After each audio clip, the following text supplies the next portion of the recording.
2027. The answer from European capitals has been as resounding as it is clear. We are in an era of rearmament to respond to the short-term urgency to act and to support Ukraine, but also to address the long-term need to take on more responsibility for our own European security. On Saturday, we also agreed a new £2.2 billion loan for Ukraine, backed not by the British taxpayer, but by the profits from frozen Russian assets.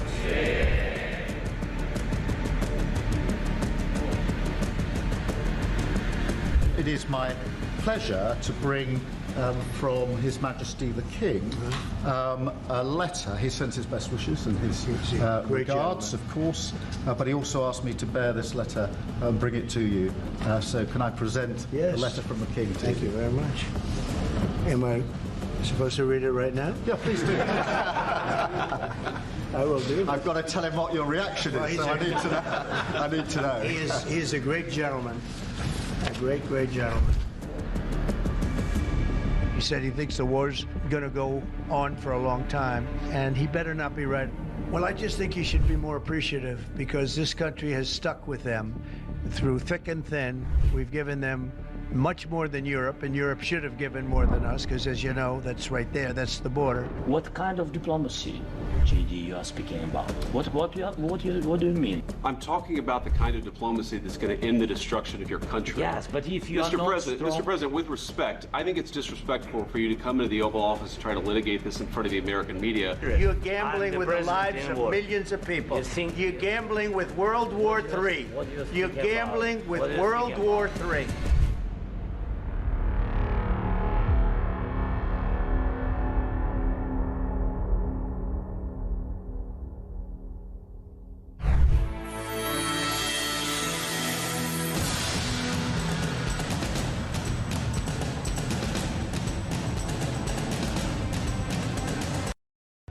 Across the UK, on DAB+, on your smart speaker, on your smart TV, and on your side. This is Talk.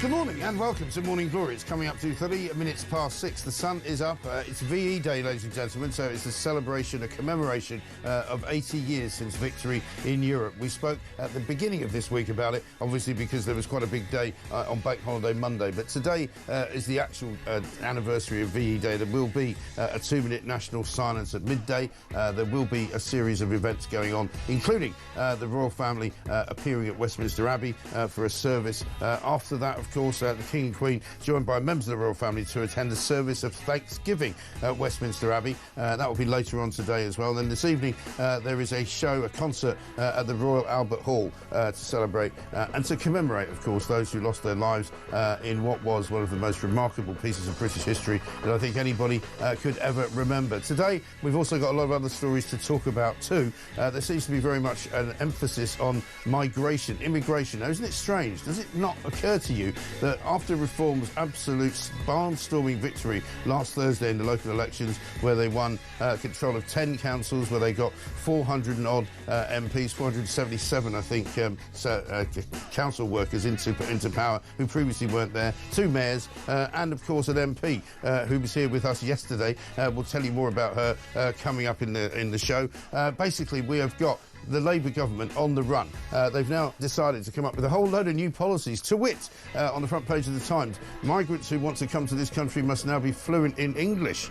We're going to run that test past Keir Starmer and see how fluent he is. Also, we're going to be told that the crazy judges who allow people to stay in this country, despite the fact that they are criminals, and foreign criminals at that, they will now be deported. They're going to do away with all of these nutty ECHR rulings. Well, that's what they say. They also say that basically there's going to be a whole load of other difficulties for migrants. They may have to spend 10 years here before they are given the grant of residency.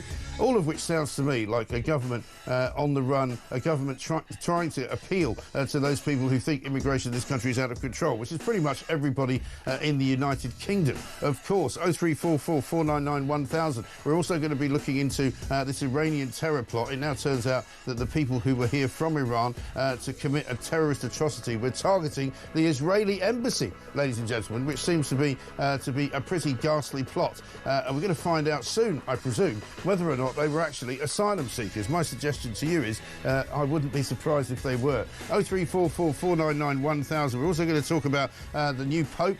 We're still waiting for that to happen. There was some black smoke yesterday, meaning they couldn't actually work out whether they should give the new Pope anything. Brits apparently apologise 3,285 times a year.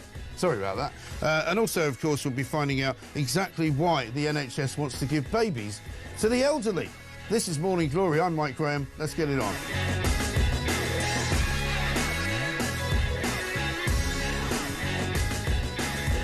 And a very good morning to you. It seems as though the hay fever bug, which was terrible yesterday, doesn't seem quite so bad today. But if you've been suffering, you have my sympathy, because I was really bad yesterday with it. Big story on the front page of the Daily Telegraph this morning is the £4 million a day true cost of housing migrants. The asylum bill has increased threefold as the European Union rejects British calls to help smash the gangs. We've got, of course, Sir Keir Starmer, who wanted to smash the gangs from the very beginning, but he hasn't been able to do it, really, has he? The cost of housing migrants has tripled to £4 million a day as channel crossings have soared. This is from the Daily Telegraph this morning. Official data shows that hotel and other asylum accommodation originally expected to cost £4.5 billion between 2019 and 2029 is now forecast to reach £15.3 billion. Last year alone, the cost was £1.67 billion, equivalent to £4.6 million a day, or £3,172 a minute. That's £3,172 a minute. I mean, for heaven's sake, what on earth are they thinking? Do you have any idea? Well, if you just count to 60, right, that means that you've spent £3,172. I mean, even in a casino, if you were standing there on a blackjack table throwing money at the dealer, you couldn't spend it that quickly. And yet, this is what the government is spending. £4.6 million a day. It's absolutely unbelievable. Anyway, that's the big sort of story of the day, but we've also got a load of other ones, and Poppy Coburn is here from the Daily Telegraph. Poppy, very good morning to you. Good morning. Thanks for joining us. A beautiful day out there, lovely sunny day. It's nice and early, and no hay fever this morning, I'm happy to report. It seems like migration is the order of the day. You know, who would have thought it? The Reform suddenly win a massive victory in the elections on Thursday, and suddenly the Labour government's gone into sort of overdrive. There's stories all over the papers this morning about, you know, migrants must learn English, we're going to clamp down on the crazy judges, you know, we're going to make sure that they have to be here for 10 years before we allow them to stay. I mean, it's all a bit performative, isn't it? Absolutely. I mean, it's tough talk. Yeah. And it really is just talk here. I mean, this policy about migrants having to be fluent in English is exactly the same sort of stuff we saw tabled by the Tories 10 years ago. Yeah. I mean... And can you imagine what Labour... Well, I don't have to imagine. I remember what Labour said about it. We know exactly what they said at the time, right? And it's clear that no one in the Cabinet is actually enthusiastic about these policies. No. It's very much the work of Morgan McSweeney, feeling he's got to throw a bone to people after the local election Pretty result. cynical, isn't it? Well, totally cynical, but also people aren't stupid, right? Because I think they recognise that this is a cynical move, and like whether or not this is actually going to go forward. And I'm prone to think this is going to be another policy that's thrown on the scrap heap as soon as attention goes elsewhere. Right. You know, this is not going to actually change the big picture stuff, which is they've done nothing to fix the migrant hotels, and they've done nothing really to have brought legal immigration down. That wasn't a geopolitical situation. No, of course. And exactly as you say, things have got really, really bad. I mean, according to your paper, the Daily Telegraph, these are great figures, incredible figures. I was just reading them out. You know, £3,172 a minute, £4.6 million a day, and it's only going to get worse, isn't it? Because you know, you ran a piece from me yesterday in the Telegraph about the housing situation, where more and more housing is going to be given over to migrants, more and more rental housing is going to be taken away from ordinary people in Britain. They're not going to be able to get a flat if they want one, or a house if they want one. The prices are going to go up, and the cost is going to go up, and we don't really know what the end result of it all is. Well, this is the other thing that the local elections kind of bringing in, right? People have a feeling that there's just less money flowing around in the system for them, the things that they care about. I mean, the winter fuel allowance was the thing that everyone brought up on the doorsteps. This is the problem with the migrant hotels. It costs us £5 billion a year. If you do not fix that problem, like the farmers' tax, the winter fuel allowance, all these other cuts that they've made that have made them extremely unpopular, are nothing compared to the amount they are spending every year on migrant hotels. Exactly. If they cannot fix this problem, they are always going to remain unpopular. Yeah. But they are not willing to do the things you have to do to fix that problem, which would be something like, as a starter, leave in the ECHR. Yeah. I don't think Keir Starmer is ever going to get to a position where he's going to do that. Well, this is it. I mean, the front of the Sun, where they talk about this exclusive by Harry Cole, judges will be ordered to ignore dodgy human rights claims in a bid to finally close the right to family life. A clampdown unveiled next week will block bogus asylum seekers who stay here thanks to bizarre excuses. Except it probably won't, will it? Yeah. Because, I mean, they're all... I mean, there's a great piece in one of the papers, I can't remember which one I read this morning, where, you know, here's Keir Starmer having a go at human rights lawyers. I mean, he is a human rights lawyer, right? His mate, Lord Hermer, is a human rights lawyer. These people live and breathe human rights and how they must help everybody to be protected from the overarching government.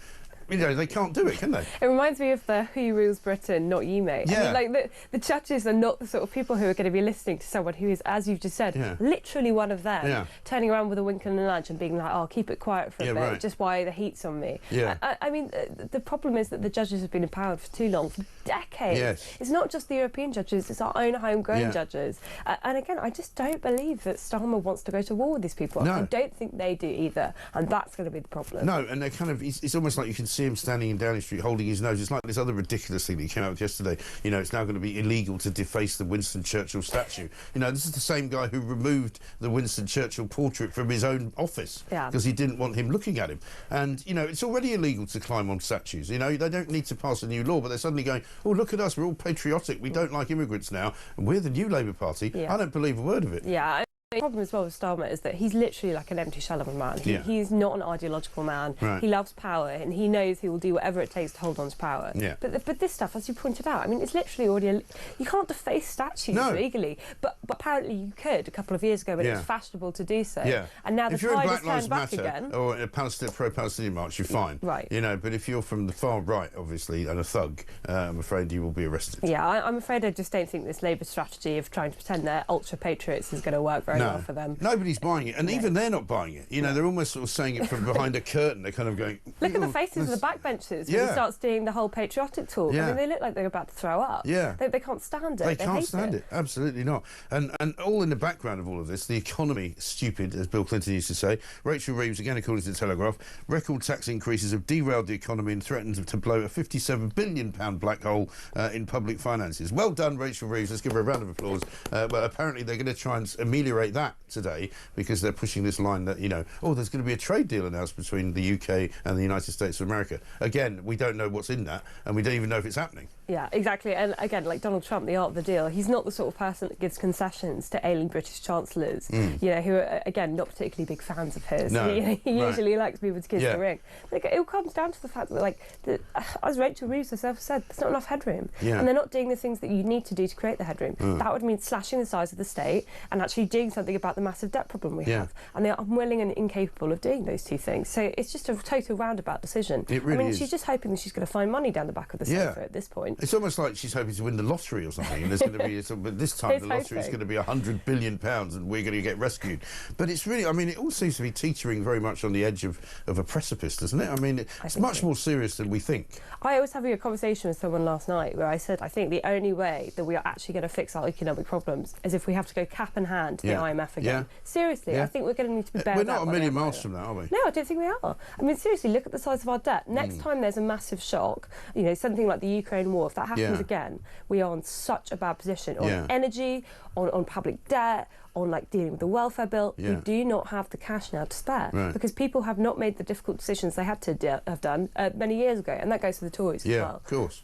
And as far as the economy is concerned, I mean, none of those measures that were brought in, like the winter fuel allowance being taken away and the farmers' tax and all the rest of it, and even the VAT on schools, I mean, none of it has created much money. And in fact, there was a story, I think, yesterday saying that the non-DOMS thing that they've got really, really wrong is going to end up probably costing the economy billions, maybe 20 billion, as a result of all these rich people just leaving. Yeah, I think you can really see that some of these Labour policies were drafted up quite a long time ago that they'd be so excited to do when they got in government, because they basically wanted to say to their base, like, look, we're still a left-wing party. But there's no money left to do. It's like the private school VAT thing, right? That's the sort of thing you would do in like the Blair era when the money was still coming in, you know, regardless of what you think of it. Like when times are tight, you do not squeeze people where it hurts. And that's exactly what they've done with the non-doms thing. Yeah. You know, it's not 2004 anymore. Yeah, the Express have got a story saying because they're now scrabbling around, you can see in the Treasury, going, what else can we tax? And apparently they don't tax. I didn't know this, but apparently there's no VAT on minicabs, which I presume means there's no VAT on taxis or Ubers or anything like that. They're thinking of putting VAT on that, which of course the nighttime economies people are saying, well, that's ridiculous because that means price of taxis goes up, people find it more difficult to get home, they won't go out, that kind of thing. Well, whatever's left of the nighttime economy. Yeah, I mean, if there is one. It's just squeezing people. The problem is wages haven't really increased in this country for about 20 years. Yeah. People have less money in their pocket, they're feeling less optimistic about the future, so they're spending less money. You're not going to fix that by taxing people who work anymore. I mean, the Labour Party, they should know that. Yeah. You're not going to get any returns now from continuing to squeeze. Right. You know, people cannot get more conservative in their spending than they already have been. There's literally no more money in the tank at all. Now, according to the front page of the Times, all migrants will have to learn a higher standard of English under Keir Starmer's immigration reforms. Now, according to what they want people to do, they should be able to express themselves fluently and spontaneously without much obvious searching for expressions. You'll be pleased to know we've got some examples of how you should be speaking if you come to this country. Have a look at this. I call again for an immediate ceasefire in Gaza, the return of the sausages. And as well as Matt, I'm delighted that the inspiring Nobel Nobel Prize winner said to smash the people smuggling gangs. See, he wouldn't be allowed in anymore because he wouldn't pass the test. It's the best policy he's ever come up with. Fluently and spontaneously without much obvious searching for expressions. You should be able to speak English flexibly and effectively for social, academic and professional purposes. Sorry, fail. You're not allowed in. Starmer, get out. I mean, it's too funny for words. We'll find some more examples. Anyway, listen, Poppy Coburn's here from the Telegraph. 16 minutes past 6. We've got VE Day celebrations coming up all through the day and into the evening. We'll tell you some more, and we'll have a look at what happened to Prime Minister's questions coming next.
The residents of Gaza are never going to have a chance for a future until this Hamas cloud is removed from them.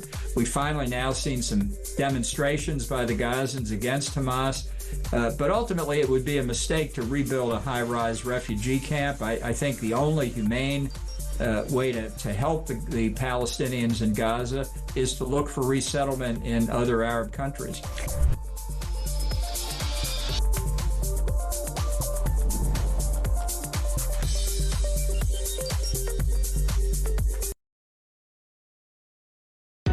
Across the UK, on DAB+, on your smart speaker, on your smart TV, and on your side.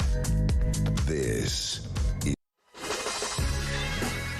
Welcome back to Morning Glory, coming up for radio 19 minutes past 6. We're here, of course, until 10 a.m. When Julie Hartley-Brewer will be along. Simon from Durham says this: Starmer's efforts to curry favour with the electorate is hollow and pointless. People are wise to his platitudes and pathetic attempts to appease a concerned public. The Tories are already dead in the water. Labour are dying. Bring on reform. And that's right. Mark in Caterham says this US trade deal will probably see us become the next US state after Carney said Canada was not for sale. It could be worse. Well, it could be worse. I mean, who knows? We'll see. But as far as Keir Starmer's concerned, he certainly seems to be getting a bit more agitated, doesn't he, when he's appearing in public. And here he is yesterday on Prime Minister's Questions. Here's Kemi Badenoch quizzing him about the winter fuel allowance.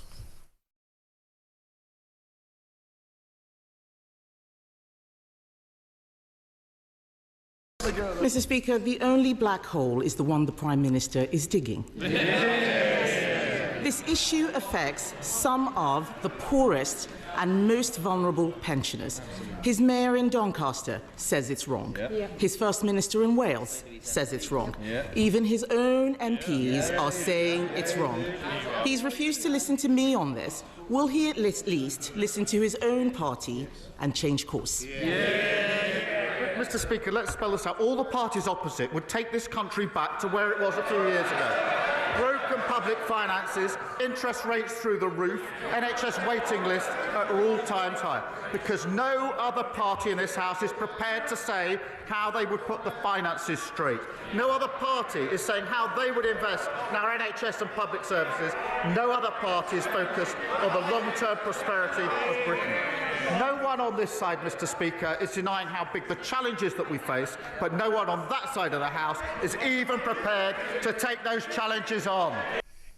Yes, I mean, he's looking more and more tetchy, isn't he? I mean, he's quite tetchy at the best of times, and he doesn't take to criticism very well. But he's not laughing anymore after Thursday, because he's not much to laugh about. I actually think he looked pretty miserable, even after the general election itself. It's almost like he got into his head. He was like, oh, wow, this is actually happening. I'm actually Prime Minister I've actually got to do something. Yeah, exactly. But I think it's also the feeling that, like, nothing he's going to do is going to work properly. You know, because he feeling the pressure from reform. It was easy enough when it was just the Tories, right? Because he could just default to you in government 14 years and you didn't fix stuff. That's simple. But reform, I mean, they haven't been in government, so they could go, when we get in, we're going to do the opposite of what you guys are doing. Absolutely. Which is making everyone hate you. And what they're saying is they'll do all the things that what would appear to be what the people want them to do. You know, we don't want to go down this net zero road. I mean, they keep Ed Miliband keeps clinging on to this. You know, most people really want to save the planet and have net zero. Actually, not correct. It depends on what you ask them. And most people don't think that our immigration policy is working. And most people don't think that having unbridled numbers of people coming in illegally to this country and even legally is the right way to go. I think as well what Kemi said about his own backbenchers not agreeing with him, his own MPs not agreeing with him. I mean, it's completely right. You know, he's got how many factions within the Labour Party out there? You know, there's still even the left faction that was around from the Corbyn years. Right. So no matter what he does, they're still upset about his policy on Israel. Right, 100%. No matter what he does, he's got all of those people squawking in his ear, going, "Why are you doing this blue Labour thing? Why are you going along with someone like Morgan McSweeney?" Right. I mean, again, I think that's the only chance they have, if they've got a chance at all, which is very slim. They certainly can't go forward with their, as you say, the Ed Miliband, like radical net zero policies, or just ignoring the immigration issue like everyone else has done for the last 2 decades. But yeah, I mean, it's not a job that I'd want right now. No, it's really not. He's making a real dog's breakfast of it as well. Here's one from Mark from Bridgend, who says, "Morning, Mike. Did you see PMQs yesterday? We were playing bits of it, and not one mention of Sarah Poetry from Reform. Nobody congratulating her or welcoming her to the House of Commons from either Labour or the Conservatives. How pathetic. It shows how scared they are of reform." We had Sarah in here yesterday, and she's quite a formidable character. You know, she's been a magistrate for years and years and years. She's worked in business in various different big PLCs, and she knows what she's doing, and she sounds like she means it, and she's a very formidable foe, I think, for them, because up until now they've also been able to sort of point at Nigel Farage and Richard Tice and the sort of gang of four, as they were, a bit like sort of Reservoir Dogs. Whereas now, suddenly, we've got a very smart woman, so they have to be careful. And Starmer, as we know, he doesn't really deal with women terribly well, as Rosie Duffield will tell you. Yeah, or even as Louise Hay would say now from a different wing of the party. Absolutely. I mean, I think completely right. The word is scared. Yeah. They are genuinely scared. They are terrified. You know, she's such an impressive professional woman as well. Right. It kind of comes from their sort of like businessy backgrounds, right? That they were like, well, you know, you guys are just populist on the outside. Right. No, it's like, look, everyone is now turning to reform. Yeah. You've got people who work very high up in the private sector. Yeah. You've got people just already going about their daily lives. Nobody likes the mainstream consensus in politics anymore. No. So of course they're not working over to Parliament. I bet they're absolutely furious that she's been elected as MP. Well, they will be. I mean, it's absolutely. We were talking about this yesterday, that, you know, Starmer didn't even go to Runcorn once as part of that campaign, and I suggested, well, that's probably because they knew if he went, the majority for reform would be even bigger. Right. Because really people do have a visceral hatred for him. Yeah. It's kind of off the scale. It's quite weird. It's true of all of the front bench, though. Yeah. That's the interesting thing. I mean, is there anyone that you can think of as a Labour minister who's actually popular? No. Not amongst just the rank and file, but in the public. I mean, as soon as they show their faces, it's like... Even Diane Abbott's looking likeable now. You know, when she came out the other day and started having to go at Starmer, and I thought, well, good for you. Because, you know, at least the one thing Diane Abbott hasn't done is ever change her views. I mean, her views have always been the same. I don't agree with them, but at least he hasn't changed them like Starmer suddenly now, you know, wants to turn into, you know, kind of Mussolini when it comes to immigration. You know, it's unbelievable. Let's see what Kemi had to say to him about net zero. This is what she said. We believe that green trade and investment will be the future-proofing force that will help us create better tomorrow. And then she went on to say this, Mr. Speaker. It's long-term investment in nuclear and renewables that will reduce our dependencies on fossil fuels and keep down consumer costs. Now, she's got a reputation apparently for straight talking. She was right then, wasn't she? Mr. Speaker, this approach to net zero is irrational. It's doomed to fail. Those aren't my words, they're Tony Blair's. He wants to throw words back, he should speak to him. Bring him back. But the truth is, the Prime Minister is on another planet. His net zero plans mean ever more expensive energy. Net zero, Mr. Speaker, is an opportunity to be seized. The Leader of the Opposition, I don't think, is yet a climate denier, but she's a climate defeatist. She doesn't believe in Britain's ability to win the race for our economy, businesses and jobs. And they've never backed Britain. There's nothing patriotic about that. Years. Well, of course, the problem for him and his net zero plan is that, according to most of the papers, have got some version of this morning, Ed Miliband's net zero drive was thrown into chaos yesterday as plans for a wind farm capable of helping power 2.6 million homes were ditched. And this is the Danish energy giant Ørsted, who said high interest rates and rising supply chain costs have made the decision to pull the plug on the North Sea project less than a year after securing British government support. You know, I mean, that's the end, isn't it? And well, my favourite is when people used to say, what was it, Ed Miliband's, we're going to be a green Saudi Arabia. Yeah. Why aren't we just Saudi Arabia? Yeah, you know, right. We've already got oil. We've literally got, like, this massive oil for... I mean, it's being used by other countries, another country that's got sense. Yeah. But, yeah, I mean, I think it can be very funny for bringing up Tony Blair's words, right? I actually read most of that report, and, you know, Tony Blair, he's a bit of a techno-optimist, I put it that way. He's a little bit optimistic, I think, about what some of these new technologies could do for the green transition. But at least he knows that in the next 5 years you need cheap energy, or at least you need energy that's not utterly extortionate, or you're going to get blackouts. Yeah, exactly right, like they saw in Spain and Portugal, where we're still not really being told. It's funny, isn't it, when they started off with that first blackout explanation, it was like, oh yeah, there was some kind of, you know, massive weather event that caused the blackout, and then we went, nah, we're not buying that. And then now they're all saying, oh, we just don't really know, but because they know it had to do with the unreliability of the green grid. And that's precisely why they couldn't fire it up again, why they were out of power for 24 hours, but they won't admit it. Well, we've basically done what the Germans have done, right? Which is we've entirely moved away from sensible renewables, we moved away from fossil fuels that we know are at least consistent, and we've tried to push for these like solar, wind, and then when there's a shock, and for the Germans it was the Ukraine war, I mean,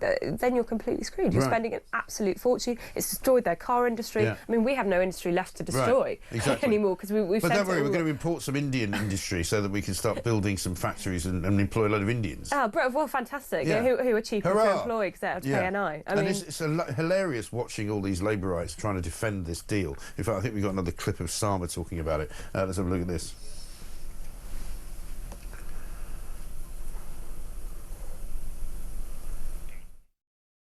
This is the biggest trade deal that we, the UK, have done since we left the EU, and it's the most ambitious trade deal that India has ever done, and this will be measured in billions of pounds into our economy and jobs across the whole of the United Kingdom. So it is a really important, significant day. And look, it's been promised many times over the last 8 years. Prime Minister Modi and I decided in Brazil last year that we would move at pace in relation to these negotiations. We've done that in a serious way, in a pragmatic way, and we're able to show that that's what delivers results. Do you think he just doesn't understand economics, Starmer? Because he comes out with these things like it's going to create all these jobs in Britain, but the jobs are going to be created for Indian workers in Britain. They're not going to be created for British workers in Britain. Why would they be? I just think it's very ironic to see a man who hated Brexit trying to pretend he's the guy who's in love with free trade and you know, wheeling and dealing outside of the European Union. I mean, in reality, look, India is an extremely protectionist country, so they're going to try and spin this as a victory just by having access to the market. But what it actually means, and by the way, this reciprocal NI agreement, we only have that with rich countries. India despite having a massive economy, is 1/10 as rich as us in terms of what the average Indian worker makes. They make £4,000 a year. So the idea that you're not going to get a massive application of people wanting to come here who work for lower wages, for worse conditions, undercutting British people. I mean, they're the Labour Party. They are literally called the Labour Party. I could maybe imagine this from the Conservatives in one of their maddest moments. I mean, they were the ones who were pushing for Boris Johnson-esque thing, isn't it? You know,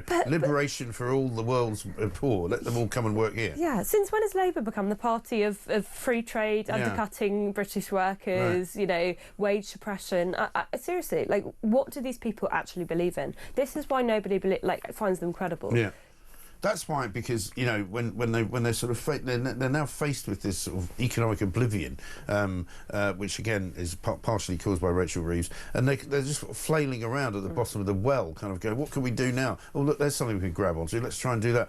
It doesn't. None of it makes any sense, and it's obviously a charter for people to scam the government. Because all you've got to do now is, as an Indian business, come over to the UK, find some premises, say that you've opened a business, and start importing people to come and work here. And they do have form. I mean, India is the country that has some of the worst visa overstaying.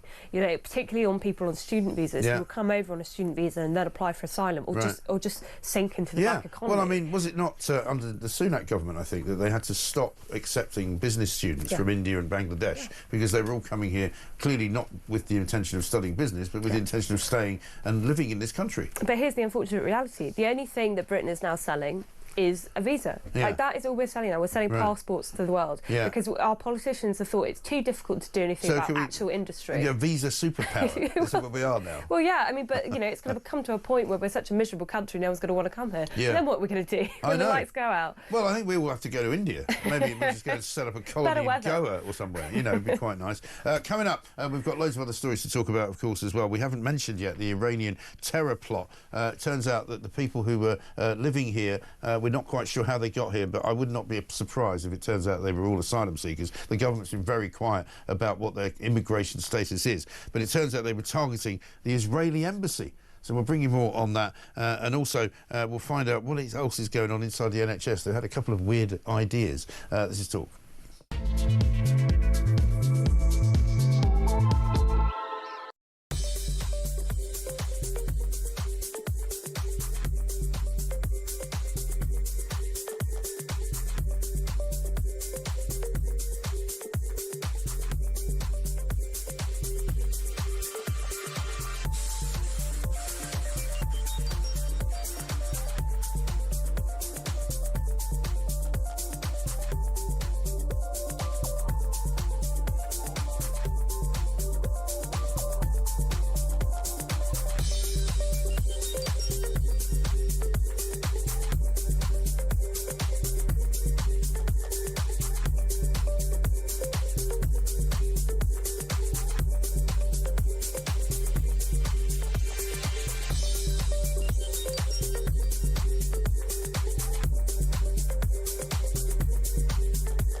Across the UK, on DAB+, on your smart speaker, on your smart TV, and on your side.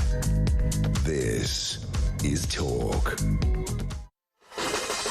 Welcome back to Morning Glory, 6:33. I'm Mike Graham with you all the way through until 10 o'clock. Poppy Coleman's here as well from The Telegraph. We're looking at the various papers this morning. Daily Mail's got a front-page story on this Iranian plot, Poppy, in which they say the Israeli embassy was apparently the target of what they wanted to do. Counter-terrorism officers swooped on Saturday as 4 men were allegedly planning an imminent attack which could have resulted in widespread loss of life. But the story's moved now, hasn't it, onto exactly who these people are, where they came from and how they got here, because Richard Tice asked a question in Parliament just the other day. We had him in yesterday, and Dan Jarvis won't say whether or not they're asylum seekers. Yeah, exactly. I mean, the worst thing about this story, I think, is the justification the government gave for refusing to talk about where these Iranian people came from. Yeah. And it basically said, oh, it could be prejudicial of the investigation that's ongoing. And if you cast your mind back a couple of months, that's exactly what KC, Jonathan Hall, said. Yeah. After Southport, you should never use that excuse again. It's dangerous, it creates an information vacuum, and it's also just completely flimsy. Yeah, well, it's also it's not right in law, you know. And I've been saying this ever since Southport, actually, and I said it at the time when Southport was going on. That, you know, we know what the laws of contempt are. You know, we get taught what they are, and we've had plenty of time working in newspapers to work out what it is that you can and can't say. And in a case like this, where it's not even a live case yet because they haven't been charged, there's no way you can prejudice a police inquiry. It's not possible. Well, quite. I mean, it's bad enough saying, oh, we won't let journalists ask the question, but refusing as well to let a member of the House ask the question in Parliament seems to be utterly ludicrous. But, you know, if I want to say, well, I really think the reason they're not doing it, I think it's probably quite an uncomfortable question for the government. Yeah, well, imagine if it turns out that they are, in fact, asylum seekers who have come here on small boats, right? That is the death knell, then, of immigration policy in this country, surely. And it may well be that it's not Labour's fault. They may have come while the Tories were in, you know, but there's no question that there's a pretty high chance, I would say probably an 80% chance, that some of them, at least, of the 8 that have been arrested, have come here illegally. Yeah, or even worse, have been given passports. Yeah. I think there's something extremely concerning. People like you and I have been saying for years, it is a national security issue having an open border. It's not just the money that we're wasting on this every year. It's actually a national security issue because we do not know who the people coming over are. And we've already have incidences. You remember the case of the man who claimed to be a teenager who was placed in schools, who then murdered an aspiring Marine? Yes, down in Bournemouth somewhere. Who had had murder convictions in 2 other European countries. I mean, this is what we're talking about. Not everyone's going to be a bad egg, but it only takes one. Yeah, exactly. But if you don't know who's coming in because you can't identify them and you can't get information out of the European Union, because Starmer's mates in the EU have already put the big block up and said, sorry, we're not going to share that information with you, just to show how kind they are about wanting to stop immigration and to stop killing. You know, there's a very good chance, and also so many of the atrocities that have been committed and the attempted bombings and the attempted attacks come from people who have come by that route. Yeah, well, exactly. I mean, in any normal world, that would be enough to shut the route down, wouldn't it? If I wanted to go to a school and give like a careers talk or something, I need to get a DBS check where they go through my background, they check if I had any criminal convictions. Totally common sense, right? They want to see my ID, paper, government ID, passport, etc. But if you want to actually enter Britain, potentially be placed in a school with other children, get your accommodation paid for, be allowed to walk the streets unmolested, you can just turn up. I mean, it's completely ludicrous. Yeah, and these mad judging decisions that we've seen, there was one, I think, a few months ago, of a guy who said that he couldn't go back, he couldn't be deported back to his home country because he'd lost his passport and he'd also lost his phone, both of which presumably were chucked into the sea. So he didn't have any contacts that he could contact to say when he was coming home. And so they went, OK, you can stay. And that was it. No question of actually who he was. Absolutely extraordinary. But this is going to be a big story, I think, in the coming days, because eventually, as everything does tend to come out in the wash, the government will have to tell us where these people came from. And whether it's now or whether it's before trial or whether it's when they get into the courtroom, whenever it happens, it's another nail in the coffin of Keir Starmer, I reckon. It's absolutely just kicking the can over the road. And it's going to make people feel less safe than they felt before, and they have good reason to feel unsafe. Yeah, absolutely right. Let's change tack slightly. A rather more amusing story on page 5 of the Daily Mail. It seems that they're saying it's a little bit of a hokey kind of intro, this. It seems Elton John was wrong. There are few words that come as easily to Britons as sorry, research suggests. 3,285 times a year is how many times you say sorry. It's about, what, slightly less than 10 times a day. True?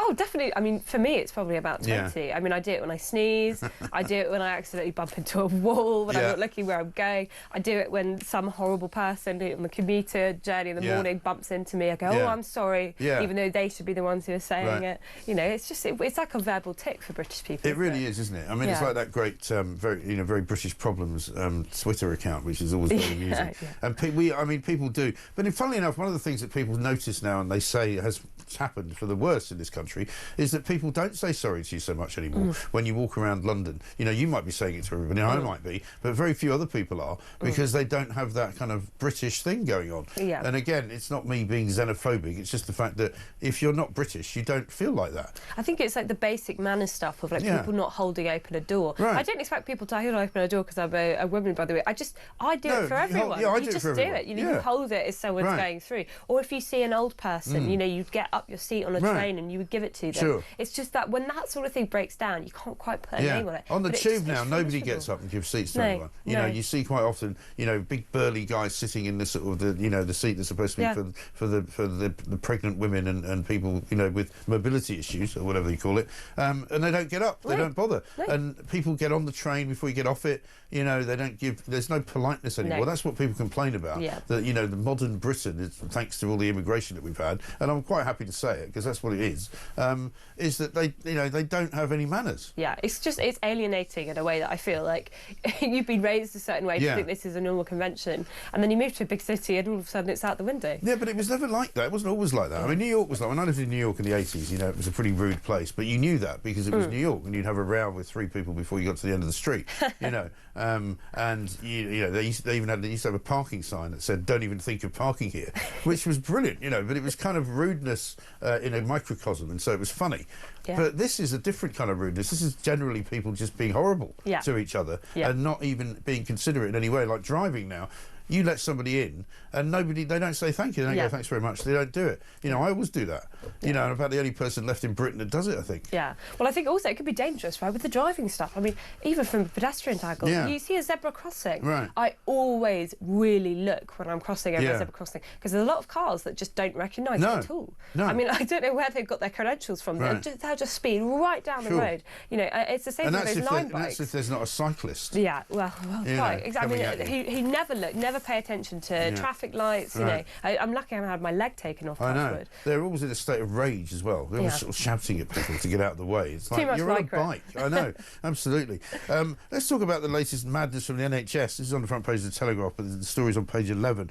The Health Secretary, Wes Streeting, is preparing to unveil a 10-year plan for the NHS next month, not to make people better, you know, not to actually fix the waiting lists, which, by the way, are not going down. No. This is to get greater support for community-based efforts to prevent ill health. Maybe they should try fixing the people who are currently not well, as opposed to trying to stop more people from becoming unwell. Campaigners are calling for the measures to include a rollout of intergenerational centres where babies will be given to old people. I mean, it's just, I mean, even the words don't make any sense. Why would you give babies to old people? I mean, I've had 4 babies, and they're quite difficult to corral. As soon as they start moving, they move very quickly. They can also throw up on you quite a lot and do all sorts of other weird things. I'm not sure giving them to old people is going to make old people feel any better. You'd at least want angelic toddlers, wouldn't you? But maybe not sicky babies. I mean, I think as soon as I hear the words community in a government policy, I know that it's not actually going to mean anything. It's just their way of saying, yeah, sorry, we're not going to do anything about that problem. Because as you rightly say, like, the thing that annoys me about the NHS is not that I feel that my views are not being properly heard and I'm not being engaged with. It's that I can't get an appointment. You can't get an appointment, no. I mean, again, yesterday, 2 days ago was it, I think, when they unveiled this new plan to expand GP surgeries, you know, physically, you know, in terms of space. And, you know, I did what I always do, which is ask, you know, the people listening and watching this show to tell us what their experiences are. And they're horrific. You know, nobody's saying, oh, it's been really great ever since Labour got in. You know, now I can go down to my local GP. Most of them said, whenever I go to my local GP, there's never anybody in the surgery. So it doesn't need to be bigger. They just need to see more people. Well, it's also stuff like the waiting lists are not being fixed. I saw something yesterday about if you're a child in Kent, here's something about children, and you want to get a tooth taken out under a general anaesthetic, you've got a 3-year wait. Jesus. 3 years. I mean, when you're a child, that's a big chunk. That's like half your life, yeah. You know, when you've got a tooth hurting for 3 years. I mean, regardless of how many toothbrushing clubs that Labour are going to set up, that's not going to fix the problem. But this is the other thing, they're obsessed with spending public money, aren't they? So let's set up some intergenerational centres. Well, how much is that going to cost? And why do you need them? You know, just fix the people that are currently sick and, you know, try and get the waiting list down a bit. Hire some more doctors, maybe. That's a good idea. But no, they don't want to do any of that. The doctors, of course, are going to go on strike again soon, aren't they? The junior doctors, because they want another 10%. It always makes me laugh when the junior doctors say they want more money, but whenever someone suggests maybe we should loosen the NHS system, they go like, oh, no. We want more money, but we want it from taxpayers, actually. Yes. Yeah, exactly right. Incredible, absolutely incredible. Coming up, we've got more to talk about as well. At the front page of The Sun has got a story about Liam Payne leaving £24 million to his son, which is quite a lot of money, has to be said. 6:44.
And they've been shown up to be wrong. And I think that people are very unwilling to admit that they're wrong and find it quite hard to row back sometimes, even though in this instance they've got the perfect excuse. You know, we made a mistake, we and everyone else misinterpreted the law. But now we've had clarification on it. It's very simple, it's very straightforward. A woman is born female, a man is born male. It's very easy to separate on those bases.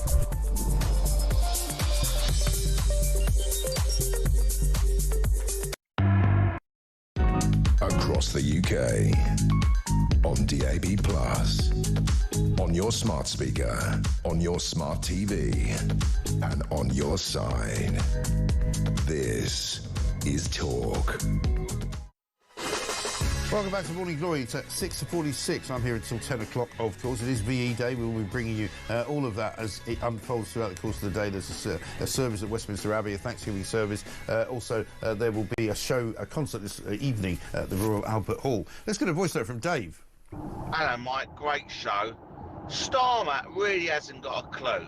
He's making the same mistakes over and over again. This new one about the Iranian terrorists. He's doing another Southport. He's not telling us information that we need to know. It's relevant. How did they get in the country? Are they on benefits? And so on. And after getting a tonking over the immigration and on the council elections on immigration, he's just announced he's going to let a couple more million Indians come over. He really is clueless. He's a complete buffoon. Anyway, great show, Dave from the South End. Dave, thanks very much indeed. Well, Plank of the Week's coming out on Friday. You might find him on that as well. Celia says, I think we should scrap human rights and just have democracy. We're in a rabbit hole and only democracy can pull us out. Well, that would be nice. And one from Chris who says, morning, Mike. My wife came to Britain years ago and as part of her visa for British citizenship, she had to pass an English test, also a history test. Labour are full of lies and trying to get us on his side, which will never happen. Well, this is the thing. I mean, I think that's absolutely right. I mean, anybody who brings a spouse back or a prospective spouse, whether it's a man or a woman, they have to jump through all sorts of hoops to get them in. Yeah. I remember I got married in America years ago and brought back my American wife to London, and they tried to make us do all sorts of ridiculous kind of things. In the end, I just had to, pull the old press card and say, look, you really don't want all this in the papers. just give her the right to stay here. It's not a marriage of convenience. It's quite inconvenient, actually. And at the end of the day, she's entitled to live with me. She's my wife. Yeah. Here's the legal papers. Get lost. It's the amount of money you have to spend as well. But it's also because that we penalise people who do the right thing. Yeah. Because the government doesn't want to crack down on people who are totally fraudulent. So they have to put these ridiculous laws in place that don't actually catch out the people who have no regard for them in the first place, but do catch out decent people who are just trying to go about their lives. And the reason they're in trouble is because they've given priority to these illegal migrants. We found out they've got priority in the NHS, which is true. They can get straight to the front of the queue. Priority for housing. Priority for living in hotels, all sorts of things that they get priority for, is what annoys everyone. Yeah. You know, that is the problem. This from Stephen Cambridge. He says, VE Day, the sun's shining, and you have a poppy with you. What a great start to the day. There you go, very well said. Let's have a quick look at Sarah Pochin, because I don't know if you might not have seen this yesterday. She came into the studios and gave us a quick interview. Have a look at this. Final question for you. Can you give us a 100% guarantee that you're not going to punch any of your constituents? Do you know what? I think you're okay on that one. Yeah. I think you're okay. Unless they really provoke it, yeah. Great to see you. Sarah, I wish you all the best. Thank you so much. We definitely need, it's like a breath of fresh air. A lot of people said to me on Friday, you know, we can, for the first time, we've got a smile on our face. We've woken up to this incredible victory. Absolutely, energy. And people feel energised, and they feel They've got hopeful. hope. Yeah. They've got hope for the future. I always said they would. I always said that. Yeah. Brilliant to see you. Great to see you. Sarah Pochin there, the brand new MP for Runcorn. And so it goes. I can't wait for her to ask the first question at PMQs to Starmer. I wonder if she'll get one from my Lord, what's his name, Lindsay Hoyle. Just stop Hoyle. Let's talk about yet another cronyism round in the Labour government. Labour faces fresh claims of cronyism. It emerged that their new football independent regulator they want to appoint, a bloke called David Cogan, has actually given money to them. You know, not only to them, but to Keir Starmer and to Lisa Nandy in the past. Yeah. I mean, they can't help it, can they? Isn't it so funny that when you campaign on, we're not like the other guys, OK? We're going to get all this dark money out of politics, we're cleaner than clean.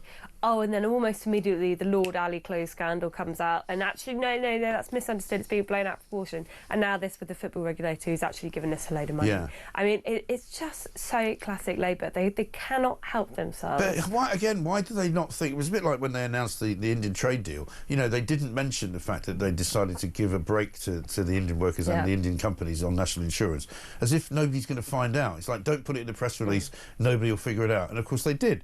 Similarly, it turns out that on this, did they not think people would check to see whether he'd given any money to them? Yeah, I mean, it's almost a naivety. The guy in question literally was like, "Oh, I didn't realise that the media had found out." Well, anyway, I'm doing it now, so you know, what's the problem? I think it's that they genuinely think a different set of rules applies to them. Yeah. Genuinely, they're like, "We are the good guys, we are Labour, and so we're not like those horrible sleazy Tories." So actually, when we do the exact same thing that Tories do all the time, it's all right, it's fine. Which leads you to be like Lucy Powell. Leads you to behave like Lucy Powell, to think that you can say things that she says because everybody in the right thinks that. Well, you think you've got the moral high ground when actually, like, and Lucy Powell's a great example of this, you're actually completely in the wrong, and I think you're portraying one of the most vulnerable groups of society in the most awful way. Right, I mean, and you won't be surprised to know there's now a Downing Street sexism storm going on, according to a piece in the Mail, claims of misogynistic briefings against female ministers. And I'm going to back this, because I always find that people on the left far more misogynistic. I don't know whether you found it working in the sort of Westminster arena, but they're far more misogynistic than people from the right, it seems to me. I think there's less encouragement for them to speak up with their views, and I think with Starmer, you're completely right, because it's not an ideological thing in this case, right? You brought up the example of Rosie Duffield earlier. So now it's Louise Hay and Rosie Duffield, who are both separately from two different wings of the party. I mean, the women are not exactly fans of each other, have both independently said that they have a problem with Keir Starmer briefing against them and not taking a particularly friendly way of view of women MPs. I think it's also, to a certain extent, I don't think he thinks very highly of many people. No. I think he thinks he's better than a lot of people. Certainly some of his... I don't know why, because he doesn't have any evidence to support that. Well, quite, but I think he just thinks he knows best, and they all just need to shut up and go along with it. And she's saying, Louise Hay basically saying that there have been briefings against various Labour female ministers, and including the fact that as a result of the terrible result on Thursday in the local elections, they're thinking of sacking two people, Bridget Phillipson and Lisa Nandy. Who really didn't have much to do with the fact that they lost all those seats in the councils. You know, surely he should be sacking people like David Lammy and Yvette Cooper and Rachel Reeves, who's crashed the economy. Right. Well, exactly. Or you know, it reminds me of the Angela Rayner stuff. A couple of years ago when they failed at a by-election result and they tried to get rid of Rayner, as if it was her who was the one that made them lose. I mean, maybe they should get rid of Morgan McSweeney. You know, he's supposed to be this great genius, and it hasn't really translated to anything so far, has it? No. I mean, if he's the answer, as somebody would have once said, must have been a pretty bloody stupid question. Front page of The Sun, a little bit of showbiz. This is a sad story about Liam Payne, who died, obviously, after he fell off a balcony in Argentina last October. He's left £24 million in his will, and he's left it all to his 8-year-old son, Bear, which I suppose you would expect him to do. But I imagine his former girlfriend is going to be not too happy about that, because she says they were going to get married, and she doesn't likely to get anything. Well, I think actually was that he didn't even have a will, because he was, I mean, I guess he was so young when he passed away. I mean, how old was he? 31. You wouldn't even plan for your death in that contingency. Right. You don't even think about that. I mean, if you've got the kind of money that he's got, presumably you'd have advisors who would say you should really get a will. Exactly. But, you know, I think it's a very good thing that it's going towards his son, because he's the one who's actually going to need the money at the end of the day. Regardless of the girlfriend, you know, it's obviously tragic for her, but it's got to be for the children. And it will go into a trust. I mean, he actually left 28,595,000, but it was reduced to 24, so he had £4 million worth of debts and other bills to pay. I mean, that's quite an extraordinary amount of money, really, isn't it? Yeah, so how the other half lives. Most people would never see that amount of money pass through their hands, let alone in debt. Absolutely right. Story in the Times this morning about learning. I just wanted to ask you about this one, because it's all about lifelong learning. It's been a study done in some Californian university. Curiosity doesn't just survive into old age, it can thrive, says Alan of the University of California, Los Angeles. Being selectively curious about the things that matter most to us may be one of the best ways to keep the mind sharp. He's basically saying, I mean, obviously I'm not asking the right person here, you're not anywhere near old, but it's kind of, it's interesting, isn't it, that learning, I mean, I've spent my entire life learning. I've never thought of myself as I now know everything, because you learn things all the time. And actually, they're now saying that in later years, if you actually remember to keep learning things, or take up a hobby, or do something different, your mind won't turn to jelly quite as quickly as it would otherwise. Yeah, I remember hearing that from my teachers, actually, at school. I remember them telling us that, like, learning doesn't stop, by the way, when you graduate. Actually, it just starts. Because that's when you're probably going to actually want to learn stuff. Because you're not being forced to read the books that you find really boring, or do maths that you don't care about. You know, as you say, it's stuff like reading for a hobby, reading for pleasure, that actually probably does a lot more for your brain, and thinking. Because I think part of the problem with our politicians in this country is they think they know what they're doing, and they try and give off this impression that, you know, well, listen, I know everything, so don't bother talking to me about it, because I'll just fix it for you. And when in fact that's the worst way to govern. I don't think you should have the sort of government of the people or anything like that, where everybody should be consulted, but they should at least understand that they don't know everything, and they should listen to what the public say, and I think that's what Starmer's problem is. The smartest people say, I know nothing, you know, because it's about consulting with the majority, the wisdom of crowds, right? You know, no one person is an island, no one person is get every issue right, and let's say the average politician is not exactly the best idea of a single person to do everything. So consult with your advisors at the very least, and then get those advisors to consult with This is why the whole business of Sarah Poachin was quite sort of refreshing, because so many politicians, when you talk to them, don't seem like normal people. They're taken from a kind of a strange tranche of society, if you like. They're not really the sort of people you would otherwise talk to or meet, would you? Exactly. I don't know what if they weren't politicians, most of them, you don't know what they'd be doing. Well, it's like the pint test, right? Like, would you have a pint with this person? And I think in the case of most Westminster creatures, the answer is a firm no. No, I know. I mean, one of the funniest things yesterday was the question that was put by Matt Vickers. I don't know if you saw that yesterday when he got up. I don't know if we have that clip, but we may get it later. He got up and asked a question of Keir Starmer, and he said, I've heard a rumour about the Prime Minister, and everybody went, ooh, and he went, not that rumour, which actually was quite funny. And I thought, because we had Matt Vickers on yesterday, and of course Starmer, stony-faced, because he can't stand anybody making fun of him, and he was actually just asking him, what is it about British pubs that you hate? You know, we keep talking to pub owners, pubs are getting closed, you know, dozens and dozens a month, and, you know, you're just putting more national insurance on and more VAT, all of the prices are going up. You know, why do you hate British pubs?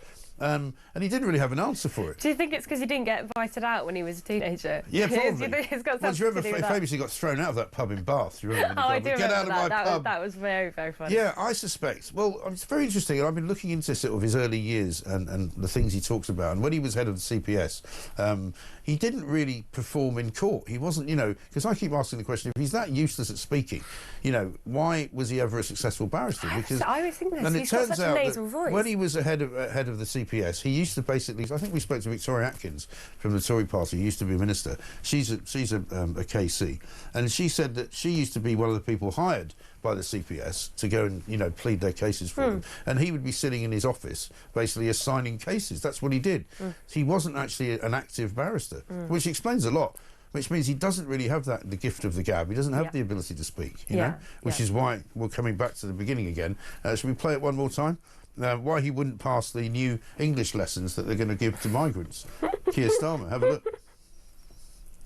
I call again for an immediate ceasefire in Gaza, the return of the sausages, the hostages. And as well as Matt, I'm delighted that the inspiring Nobel Nobel Prize winner to smash the people smuggling gangs. Well done, Sir Keith. I mean, at least he can cheer us all up in these dark days. What can I say? Poppy, great to see you. Thank you very much indeed. Poppy Coburn there for the Telegraph. You can read her stuff there. I had a piece online there as well yesterday. Mike, how long do you have to be a British citizen before you can vote? I feel it needs to be 10 years. Taunton Tim, I got some bad news for you. The Indian workers coming in, because they're members of the Commonwealth and because they've been told they can live here, will be allowed to vote. Incredibly. So not only are we importing Indian workers, we're importing Indian voters. I wonder if that's got something to do with it. 0344 499 1000. Coming up, we'll keep your stories coming in. We need to hear more about the NHS. We need to hear more about this migrant crackdown. Are you buying it? Because I'm not. This is Morning Glory. We'll see you after the news.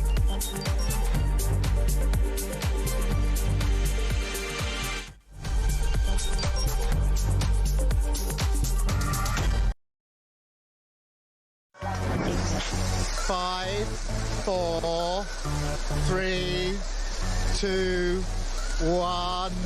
Yay! 8722, start your message with the word talk. Who would you send to space and why? The person I would love to send to space would be Mr. Keir Starmer.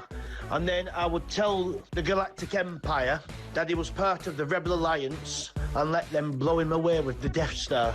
No Brits was involved, no fingers could be pointed. You carry on taking the medication, George. Yes, I'd send all the Labour government to space with a one-way ticket and throw in the SNP for being useless. They're all a bunch of... Oh, all right, fair enough. One person, quite frankly, I think needs to go to space in a one-way journey is Jeremy Kyle.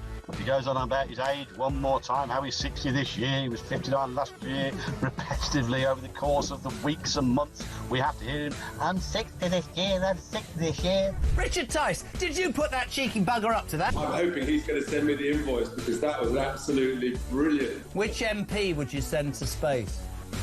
Oh, no, I'll get in terrible trouble if I answer that.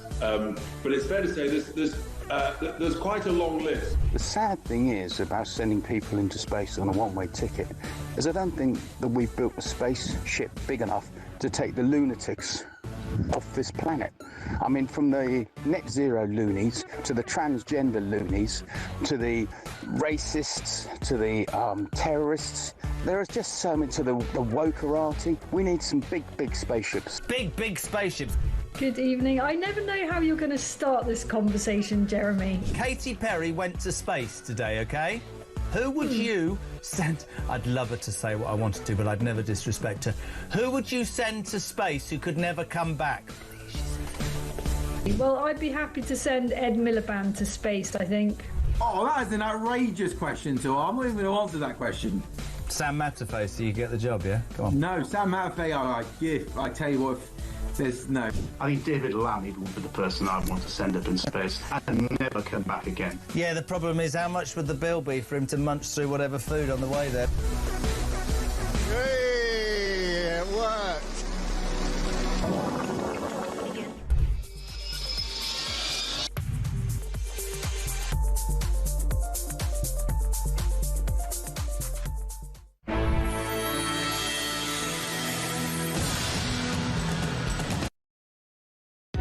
Across the UK, on DAB+, on your smart speaker, on your smart TV, and on your side.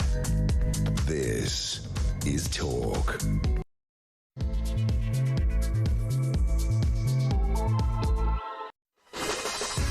Welcome Welcome back to Morning Glory. It's coming up to very nearly 3 minutes past 7. I'm Mike Graham, and we are here for the duration, of course. It's VE Day. We're going to be commemorating that. We're going to be bringing you all of the developments down at Westminster Abbey as they happen. There's a Thanksgiving service which involves the royal family that's going to be going on. Also, there's going to be a show at the top of the Royal Albert Hall later on this evening. We'll bring you details on all of that as well. But also, generally speaking, an awful lot of people will be remembering their family members, remembering things that happened over the course of years, and veterans, of course, who gave their lives, and many people who were involved not just abroad and fighting for their country, but here at home as well, clearing up some of the debris, clearing out, rescuing people out of blitz-ridden houses, bombed out shelters, all the rest of it. A terrible, terrible time the Second World War was, but what a day the VE Day was eventually when it happened and when it came. It was a day for great celebration. Here, right now, in modern Britain 2025, many people will tell you, what were they doing it for? What did they fight for? Look at the state we're in now. Keir Starmer this morning is out and about trying to make out that he is now the friend of the British voter, and he hates immigrants now, and he's going to make sure that they're going to be clamped down upon very, very heavily. To wit, he says that we're now going to deport more people. We're not going to allow the ECHR to let them stay here thanks to their family ties.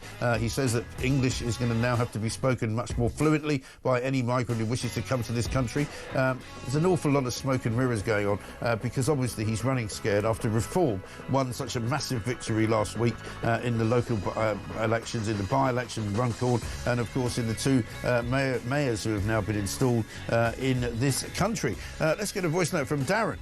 Morning, Mike. Darren from Warsaw, 2 Tier 3 gear, and now he's talking stance on immigration.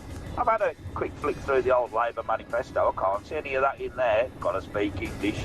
You've got to be here 10 years before you can stay. I can't remember seeing any of all that in there.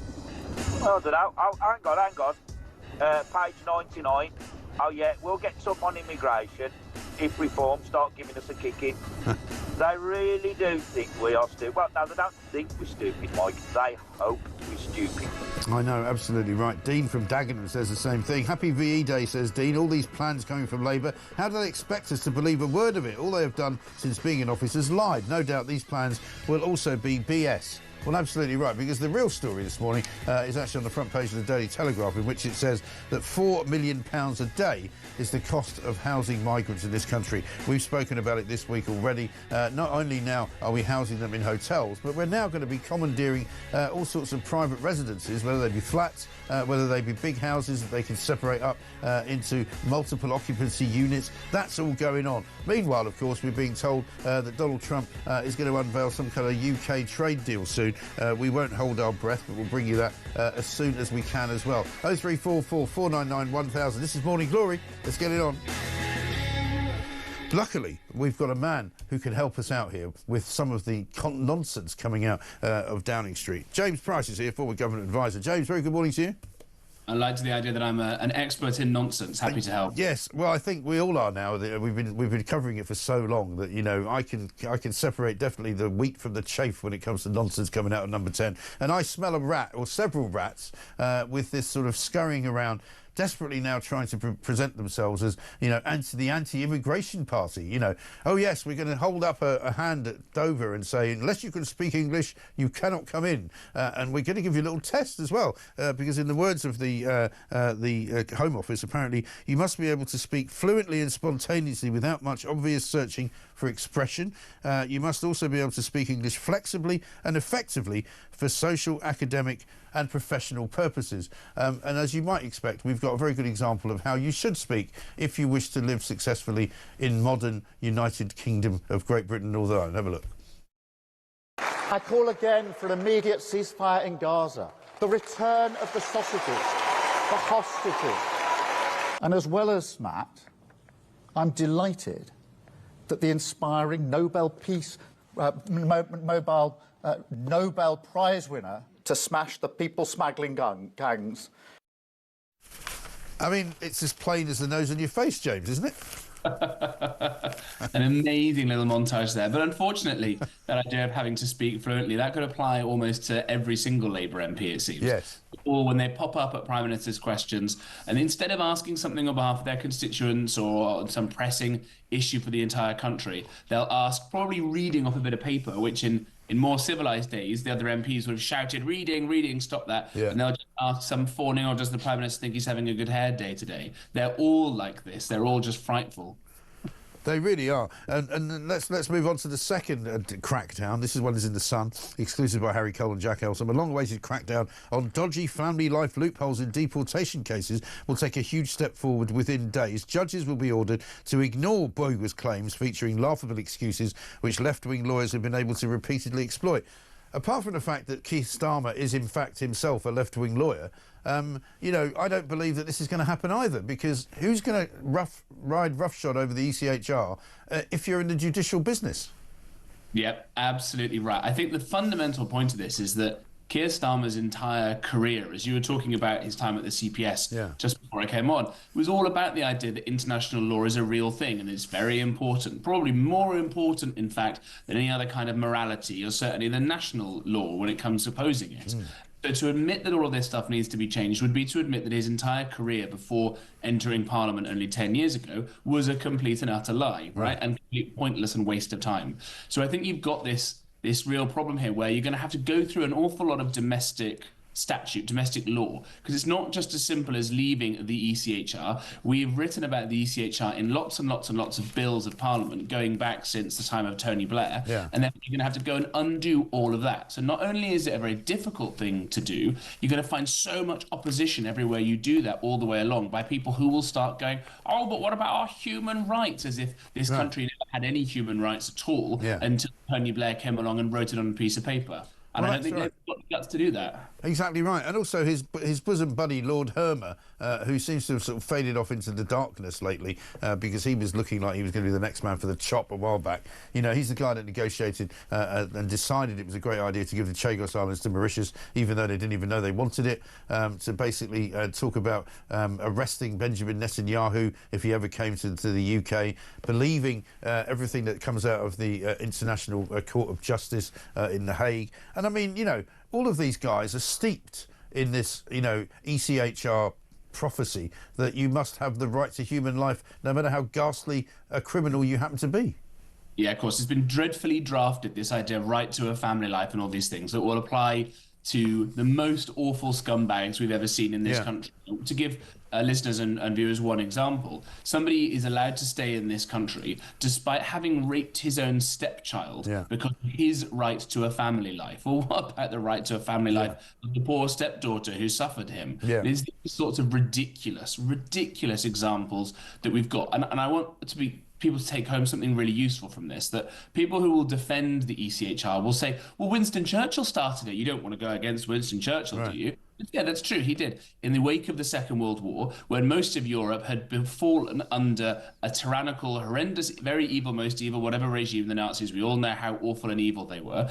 And they didn't have proper legal systems because the Nazis had managed to corrode it by taking over so much of first the German state and the rest of the world. But the idea was not for Britain to have to do it, because we'd already had many, many centuries of our rights enshrined in the common law in parliamentary democracy, where our members of parliament were able to decide what the law was. It was never intended that foreign judges, now increasingly foreign activist judges, would be able to override the sovereign British Parliament. So don't let anybody ever tell you, oh, Winston Churchill wouldn't want this. He'd be appalled to see what's happening. Well, of course, but the reason that the lefties always invoke the name of Winston Churchill is because they think wrongly that people on the right have this kind of godly-like worship of Winston Churchill. Nothing can be further from the truth. You know, he was a fantastic wartime leader. There were plenty of things about him that didn't make him perfect. But because they sort of adore all of the people that they adore because of their kind of left-wing credentials, they assume that we operate the same way. We don't.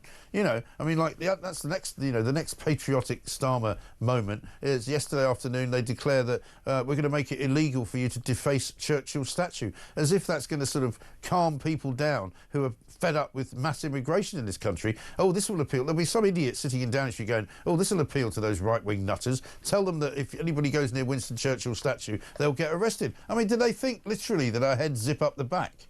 I suspect probably some of them do, because theirs probably do. Yeah. Let's just on VE Day remember that Churchill probably the greatest Briton who ever lived, but all of us on the right are capable of acknowledging mistakes that he made, as he was himself, by the way. A great British virtue. And the same people who will try and invoke him, as you say, in this very false way, with also the people talking out the other sides of their mouths saying, actually, he was a terrible racist, he was bad, all this sort of complete nonsense. Right? You don't need to listen to any of these people's views, frankly, on anything, and especially not when it comes to patriotism. As you say, they try and have to throw themselves in the flag only now that it looks like people are finally getting some right-wing choices of a newly right-wing Conservative Party and, of course, the Reform Party, in order to actually vote to get some problems in this country finally fixed. Do not believe the Labour Party when they say they're patriotic. And Starmer, by the way, said he prefers being in Davos with all the World Economic Forum lot than being here in Westminster. What does that tell you? Well, exactly right. And also, I mean, this is the same guy who removed a picture of Winston Churchill from his office, you know, and now he wants us to think that he so reveres the man that nobody who goes near the statue will be able to do so without facing some kind of horrendous, you know, crackdown from the police. By the way, it's already illegal to clamber on statues and deface them and to you know, spray paint them and all the rest of it. So they don't even need a new law. This, by the way, is one of the things that most aggravated me in government, that you would have morons trying to come up with more laws to pass to be seen to be busy and doing stuff that was already, obviously, as you say, covered by other laws. And the Conservatives, I'm afraid, were guilty of this. They introduced a law for pet theft, right? I've got the dog in the background, lovely dog, wouldn't want him to be stolen. But we tried in vain to explain to some members of Parliament that pet theft was already illegal under the existing crime, theft, right? Yeah, something that belongs to you, which has been stolen from you, is generally speaking theft. We know the police don't care and they won't come around and see you about it, but at least it's still technically a crime. And finally, even the Financial Times have not been left untouched by this, you know, this kind of scattergun approach by the Downing Street. They've been given a story in which it says migrants would need to wait longer before they could apply to make their residency permanent under plans being drawn up by the government. They might have to wait 10 years. So great. So they'll be here for 10 years. We don't really know whether they should be here, but then after 10 years they can still be given residency. I mean, it's hardly worth the paper it's written on, this rubbish. Well, this one I actually quite like in some ways. So what happens, you know, you had this horrible what's known as the Boris wave. So when Boris Johnson, I'm afraid to say, because he's, you know, again, someone probably is actually quite patriotic, turned out not to be a very good prime minister, I'm afraid, and had this huge, enormous spike in immigration, legal immigration we're talking about here, people coming here who were not qualified, were not actually skilled, and the points-based system was the thing that wasn't worth the paper it was written on. So you have this massive spike known as the Boris wave now, people coming in, and in a few, and by the way, most of them are not actually economic contributors. They bring lots of dependents with them. They bring lots of children of whom we don't have the spaces, we don't have the houses for them, even if they all were wonderful people, which I dare say they're probably not all. They will in a few years' time, under this thing called ILR, indefinite leave to remain, now be able to stay in the UK for as long as they want and start receiving all of the benefits and all the rest of it. And that is going to cost tens and tens of billions of pounds because, as I say, most of them are not economic contributors. So at the very least, punting it out another 5 years until perhaps, God willing, we get a party that can sort this out sensibly, and use your phrase, Mike, sort the wheat from the chaff, is actually probably quite a good thing if they've got the stomach to do it. But you watch the lefties bleat and say how important it is. Well, one, I don't think they've got the stomach to do it, but also two, the flip side of what you've just described is that you've then got people living here who potentially will not be getting benefits, but who will still be getting some form of benefit, because where are they going to be living? They're obviously going to have to live somewhere, and which we will presumably be paying for. And we've got the Telegraph to thank this morning to have the temerity to tell us that basically it's now costing £3,172 a minute to keep all the migrants in this country, £4.6 million a day. So, I mean, if you're going to double that to 10 years, you know, we're never going to get out of debt. We have the complete opposite system to the one that you would want. The Adam Smith Institute did a really good paper that talked about how Britain should be the grammar school of the world. We should be competing with America and Dubai and places like that for the top talent in the world, and that we should be fine with that. You know, you've got a super smart, tech bro who wants to come and start a business here. Let's get them in. You've got a super clever doctor from the continent. Great. We don't do that. We drive those people away with huge wealth taxes, and the UK is losing more millionaires than any other country in the world. 10,000 millionaires leave. That's 500,000 regular taxpayers who've got to pick up the bill for that entire amount of people leaving. And yet we attract all of the no-skilled immigration in the world over, who, as I keep saying, they don't actually contribute to the economy. So don't listen to the lefty economists who say these people contribute economically.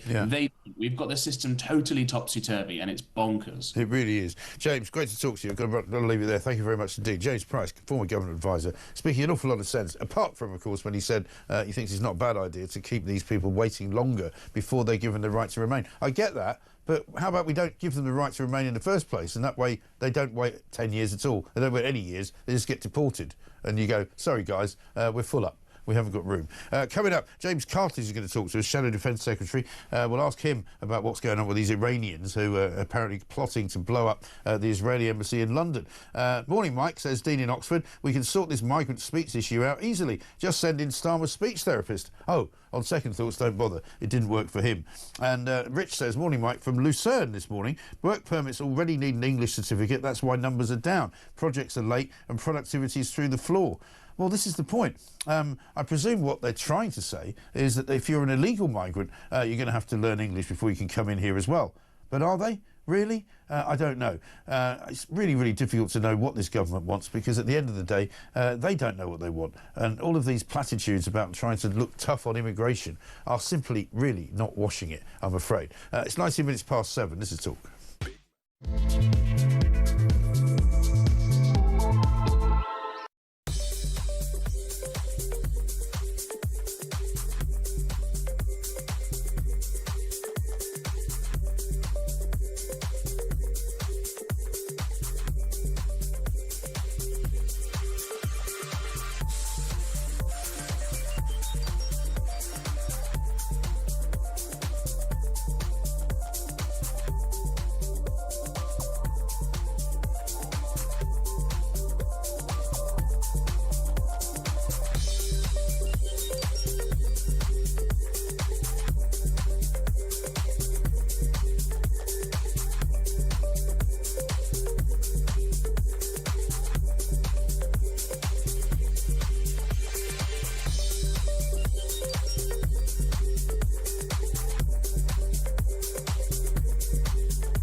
I mean, there is no reason for this country to have a trade deal with India. What benefit do we get out of a trade deal with India? Any goods we produce, which they want to buy, they have to buy anyway because they're high-tech goods made in the United Kingdom, incapable of being bought from anywhere else. We're not going to get any greater number of exports to India as a result of a trade deal. This favors, when you have a trade deal of the kind that's so imbalanced between the United Kingdom and India, where we have such high standards, such high regulations.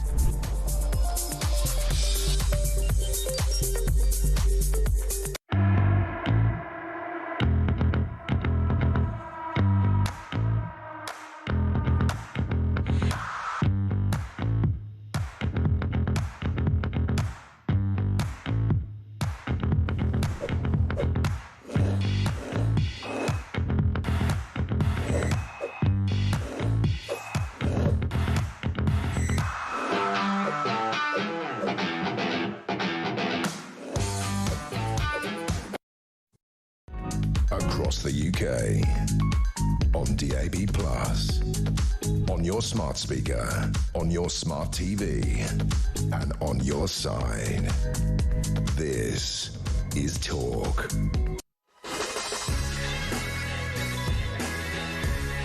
Welcome back to Morning Glory, 22 minutes past 7. Stephen says this morning, Mike, Steve from Middlesbrough, so you have to be able to speak fluently without searching for words. That's most of the football managers and players gone then. And what about Rachel Thieves? She ums and ers her way through the guff she spouts. We might have to find some Rachel Thieves, actually, for us to play, because, of course, this is the new version of allowing migrants into this country. According to the Home Office, you're going to have to be able to speak English flexibly and without wondering about how to use an expression. Well, that pretty much rules out quite a lot of the front bench of the government, doesn't it? Let's have a voice note from Sean. Morning, Mike. Sean from Grimsby. I'm a bit confused now, mate. Right, just a couple of months ago, if you wanted all immigrants and illegal immigrants to speak English, then you was a bigot or a racist or a fascist. Yet now the government's saying they want all immigrants to speak English. So, am I still a bigot and a racist, or the government bigots and racist, or was I just right all along, Mike? Interesting, isn't it? Yeah. Great show, Mike. Keep it up, mate. I think all of the above, right? But yes, you were right all along. And of course, common sense would prevail. This government, of course, don't know what common sense is. They wouldn't know it if they fell over it. They only think they now think that they know what to do because they took such a shellacking in the local elections on Thursday of last week. They got completely trounced by the Reform Party. They lost Runcorn to another Reform MP, and they literally don't know which end is up. So they think the best thing they can do is to look as if they're clamping down on immigration, which, of course, they're not doing. They're just talking about it. Absolute nonsense. Time now, though, to find out how you could be with a chance of winning a weekend away in Munich at the end of May to watch the biggest game in European football, the Champions League final. Without Arsenal, I'm afraid. We're also putting £5 in your pocket to spend however you want. Here's how you do it. Win a once-in-a-lifetime trip to watch the Champions League final live. Go to talksport.com/win for your chance to embark on the ultimate odyssey of football ecstasy. With 2 tickets to the Champions League final live at the iconic Munich Football Arena, Germany, including flights, accommodation, and an uber-massive £5 in your hand. How about that? Enter online now at talksport.com/win. Terms and conditions apply. Achtung, baby. 18 plus, UK excluding Northern Ireland. For a chance to win that VIP trip, simply text the word football to 3338 by the 16th of May, 11 p.m. A text will cost you £2 plus one standard network rate message. You must have bill payer's permission. Or you can just send your name and number by post to Champions League Final Comp, PO Box 3190, Colchester CO2 8GP. It must arrive by 5 p.m. on May the 21st. Welcome back to Morning Glory. It is, of course, VE Day. We're going to be speaking to James Cartledge very shortly, Shadow Defence Secretary. Government buildings will observe a 2-minute national silence at midday. There will also be a service of Thanksgiving at Westminster Abbey. The King and Queen will be in attendance, as well as other members of the royal family. It's the 80th anniversary, of course, of VE Day, and there's also going to be a concert tonight at the Royal Albert Hall. So we will listen to all of your stories. We're going to be speaking coming up a little bit later on the show to Hugh Andre from We Served. We'll get his take on VE Day celebrations. It was, of course, something we talked about a lot on the show on Monday, when it was Bank Holiday Monday, and there was all sorts of events going on around Buckingham Palace. Hundreds of thousands of people come out on the street. The weather's not quite so nice today as it was then, but it's a beautiful scene there at the Tower of London, where you've got all those ceramic poppies which were put there originally back in 2014, and so much to remember and so much to think about, I suppose, as we go forward and try and imagine where we are now as a country in 2025. A bit of breaking news for you this morning. There's talk that Donald Trump is going to announce some kind of trade deal with the United Kingdom later on today. According to Downing Street this morning, trade talks with the US have been continuing at pace. The Prime Minister will provide an update later today. Is what number 10 says. Steve says Starmer doesn't get it. He's messing with a few entry qualifications that won't win votes. Stop the boats, you fool. Well, this is the thing. How difficult can it be? There's no point in pretending to promise that, you'll have to be here 10 years before you can actually apply for leave to remain. Or you're going to have to learn how to speak English properly before we'll even let you into the country. I mean, this front page story in the Times is so full of holes, you could drive a couple of trucks through. Meanwhile, the real story, I think, this morning is on the front page of the Telegraph, which has revealed that the asylum bill to the taxpayers of this country has increased threefold as the European Union has rejected a British call to help smash the gangs. So Poor old Keir Starmer can't seem to get a break. It says here official data shows that the original bill, which was expected to come in at £4.5 billion between 2019 and 2029, is now forecast to reach £15.3 billion. And in my experience, and I'm talking about things like the Scottish Parliament here, in my experience of these public estimations of how much something is going to cost, they always get it so far wrong that it tends to double about every 2 or 3 years. So if the forecast is now £15.3 billion up to 2029, I guarantee you that it will actually be probably double that by the time we get to 2029. So it will be more like 30 billion, which means that the cost last year went from 1.67 billion to the equivalent of 4.6 million a day. That is what's going on now. 1.67 billion just to house these migrants, and that bill is going to go up and up and up. James Cartledge is here, Shadow Defence Secretary, of course. James, very good morning to you.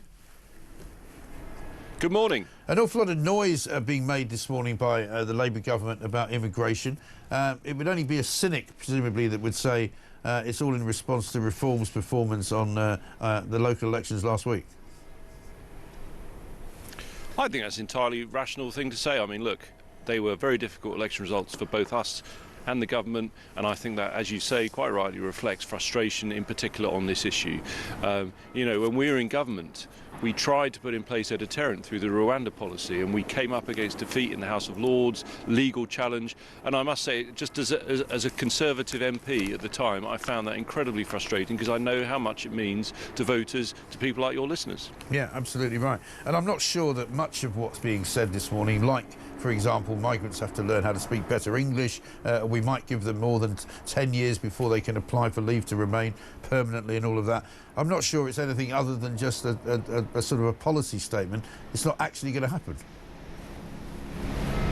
Well, I mean, quite right, because, you know, as you know, the thing that really makes people angry on the immigration issue, and there's much to it, and we accept, you know, we are absolutely clear we didn't get everything right, but on this passionate issue that makes people so frustrated of migrant crossings, illegal crossings from the Channel, asylum seekers, that we tried to put in place that deterrent. I think it would have been a powerful legal solution. It was opposed vehemently and didn't happen, and I really do regret that. So I feel, you know, we've got to reflect on the election results as well, and I hope that you'll now see from Kemi Badenoch, our leader, coming out with really robust policies, as we actually have been doing, on controlling our borders, because it's something we feel strongly about. We have to learn from what we did in government and then come forward with a new positive choice rather than these, frankly, as you say, gimmicky policies. Yeah, I mean, one of the big stories at the moment going around is the gang of suspected Iranian terrorists who were arrested over the weekend, planning a deadly attack, it now turns out, on the Israeli embassy in London. Thankfully, they were apprehended by the security forces, but there are questions now which the government isn't answering about whether the immigration status of these characters is relevant. You know, whether they are asylum seekers, whether they are given leave to remain, whatever it is. They seem to be hiding again behind this procedural notion that it might affect a police inquiry. Anybody who knows the law knows that you cannot affect a police inquiry by simply explaining what their immigration status is. Why won't they tell us? Well, I mean, to be fair, and I appreciate your frustration, but, you know, having been a Justice Minister, I think there is a due process to follow. These matters ultimately in a democracy are decided through the judiciary in our courts, and we do have to be slightly careful. That doesn't mean we shouldn't talk about the wider issues, notwithstanding any specifics to these people who've been thankfully apprehended. I mean, for me, a big issue, if I may say, is the whole issue of Iran. If it is true, and I would say subject to whatever is happening in this specific case, the point about Iran is the sense in which it's such a wider threat. You know, let's not forget, this is about a terrorism incident, but Iran have supported the Houthis, who threatened the ships of the Royal Navy in the Red Sea. You know, have threatened international shipping in the Red Sea. So they have tentacles far and wide into groups that are there, that are not friendly to the United Kingdom. Hezbollah, to the Houthis. I hope you can still hear me. There's a helicopter right overhead that is extremely loud, so I'm going to carry on talking. But, you know, with that being the case, I think incredibly important for us to robustly stand with allies like the US and call out the regime in Tehran. I think that's a top priority. Yeah, I think you're absolutely right. And don't worry, we can still hear you, so we'll carry on despite the helicopter. Good. But I mean, I speak about this as somebody who knows a thing or two about what you can prejudice and what you can't, right? And according to Jonathan Hall, KC, when he did his report into the Southport killings and the mistakes that led to some of those terrible events that happened afterwards, basically, he says that the government was wrong to withhold information. He said that actually it would have been far better for the authorities to share more accurate detail. And so, quite frankly, to say that you can prejudice a police inquiry by telling people who these individuals are and where they came from and how they came to this country, because if you, by that logic, you wouldn't even tell us they were Iranian. Well, hold on. I mean, look, I get where you're coming from. I know people are frustrated. I would just say that, remember, if for some reason the case was found to have been prejudiced in any way, that could undermine... Yeah, but they haven't even been charged with anything. You can't prejudice, but you can't prejudice a case. You can't prejudice a case before the charges are brought. You can't. I have to, act responsibly. I think to get into sort of a deep running commentary on a live investigation, we have to be very cautious on that. That is a matter for the police and the judicial authorities. I get your point. I just hope that whoever is responsible is brought to book and through that usual process. And I wouldn't want anything to happen that does prejudice the case. Whether this specifically does, I mean, I'm afraid I'm not a lawyer. I don't want to, get into a detailed argument about that, but of course what we all want surely is to stop this from happening in the first place. That's why, as I say, just remember, if this is Iranian backed, it goes much wider than this. It's threatened us abroad, the Red Sea attacks I was talking about, and I do think it raises therefore both questions of the Home Office and for us in the MOD and shadow MOD and those with a stake in all the questions around foreign policy at the moment. Yeah, well, I'm not a lawyer either, but Jonathan Hall is, and he's the KC who did the report, who said that the release of information would have been a smarter way to go. And everybody knows that, for example, if you want to say it's good to be able to stop these things before they happen, well, surely if it turns out that some of these men came into this country illegally on small boats, or they came in here and sought asylum and were granted asylum, then that's the system that you need to look at to stop it from happening. So you need to stop the people from coming into the country. Of course, you're right. We know Iran are a dangerous and nasty operation. We know what they're capable of, and we know what they do in the Middle East. But surely the point is, if you want to protect Britain, we need to know who these people are, how they got here, so in order we can stop other people from doing the same thing. But the case you're referring to, the KC was talking about a different case, not this one. As I say, I sympathise with where you're coming from. I just don't want to get drawn into the detail of this because, I think we do have to respect the fact this is a live investigation. That's my personal view. But of course, you're right. If we were to find that, this had its roots in small boat crossings or anything, at the moment that's not definitive, and there will be an investigation. But if that was the case, it would underline once again the earlier point I made about the need to have a deterrent to actually stop these crossings from happening in the first place. And it's why, on the one hand, very frustrated that we couldn't get that through Parliament, but on the other, why we are determined to bring out robust policies in opposition to show that we do care strongly about this and do empathise with voters who are absolutely sick and tired of it, quite frankly. Is your new policy on small boats to stop them landing? What's the new policy? Well, obviously, we have a policy process to go through. We're now starting that. It's getting underway. I hope that will be accelerated as much as possible because I know people are keen to hear what we said. We actually have set out some strong policies already on legal migration. I think the fact is we had a pretty strong policy on illegal crossings. The fact is it was defeated by Labour and their sympathisers in the House of Lords, and therefore we couldn't. Well, we'll be coming forward with that. We are in the middle of our big policy renewal programme. I hope that happens as soon as possible. I'll be doing that in defence, and of course my colleagues like Chris Philp, the Shadow Home Secretary, will be doing that on these important Home Office issues. OK, VE Day today. James, what do you think about on a day like today? I don't know whether you had family mixed up in the Second World War. Tell us about your story. Oh, absolutely. As I was talking in Parliament in the debate we had this week, it was a lovely, moving debate actually, with wonderful contributions from both sides. I was talking about my mum, who passed away last year. She was called Faith because she was born in 1941, and her dad ran an armaments factory in Wales. I had family who were in Burma, and maybe one point to say is, of course, it's incredibly important to celebrate today. It was victory in Europe, but there was still horrific fighting after this 80 years ago in the Pacific, and I also look forward to VJ Day on August. But no, incredibly important day, and I think probably the most important thing, and this is where there was a strong consensus in Parliament this week when we debated it, is we have to learn the lessons. And the lesson from all this for me is really straightforward. Never be complacent about defence, always stand up to aggressors, and that's why, for example, I've been so keen on supporting Ukraine, because to me, Putin, like Hitler was, is just another of those aggressive dictators who want to take over free and sovereign nations. James Cartledge, thank you very much indeed. Good to talk to you. Shadow Defence Secretary there. Let's get a voice note from Mark. Yeah, morning, it's Mark in Lancashire. Just watching your interview with James Cartledge here, Tory MP, and he's got a badge on, which is a Union Jack, Union flag of Great Britain and the Ukraine flag as well. Why can't they just have a badge with a Union flag on it? He isn't Ukrainian. You know, is it a thing, well, I can't have a Union flag badge unless I have a Ukrainian badge, unless they think I'm far right? Oh, look, I'm not far right because I've got a Ukraine flag as well. What is wrong with these people? I'm sick of this nonsense. I didn't spot that actually, Mark, because I'm looking at a much smaller screen than you are. But yeah, it is mad, isn't it? It's all this performative crap, really, where you have to show your badge, you have to fly a flag, you have to be able to fly a Ukrainian flag at the local town hall. You know, which of course reformers said they're not going to do anymore.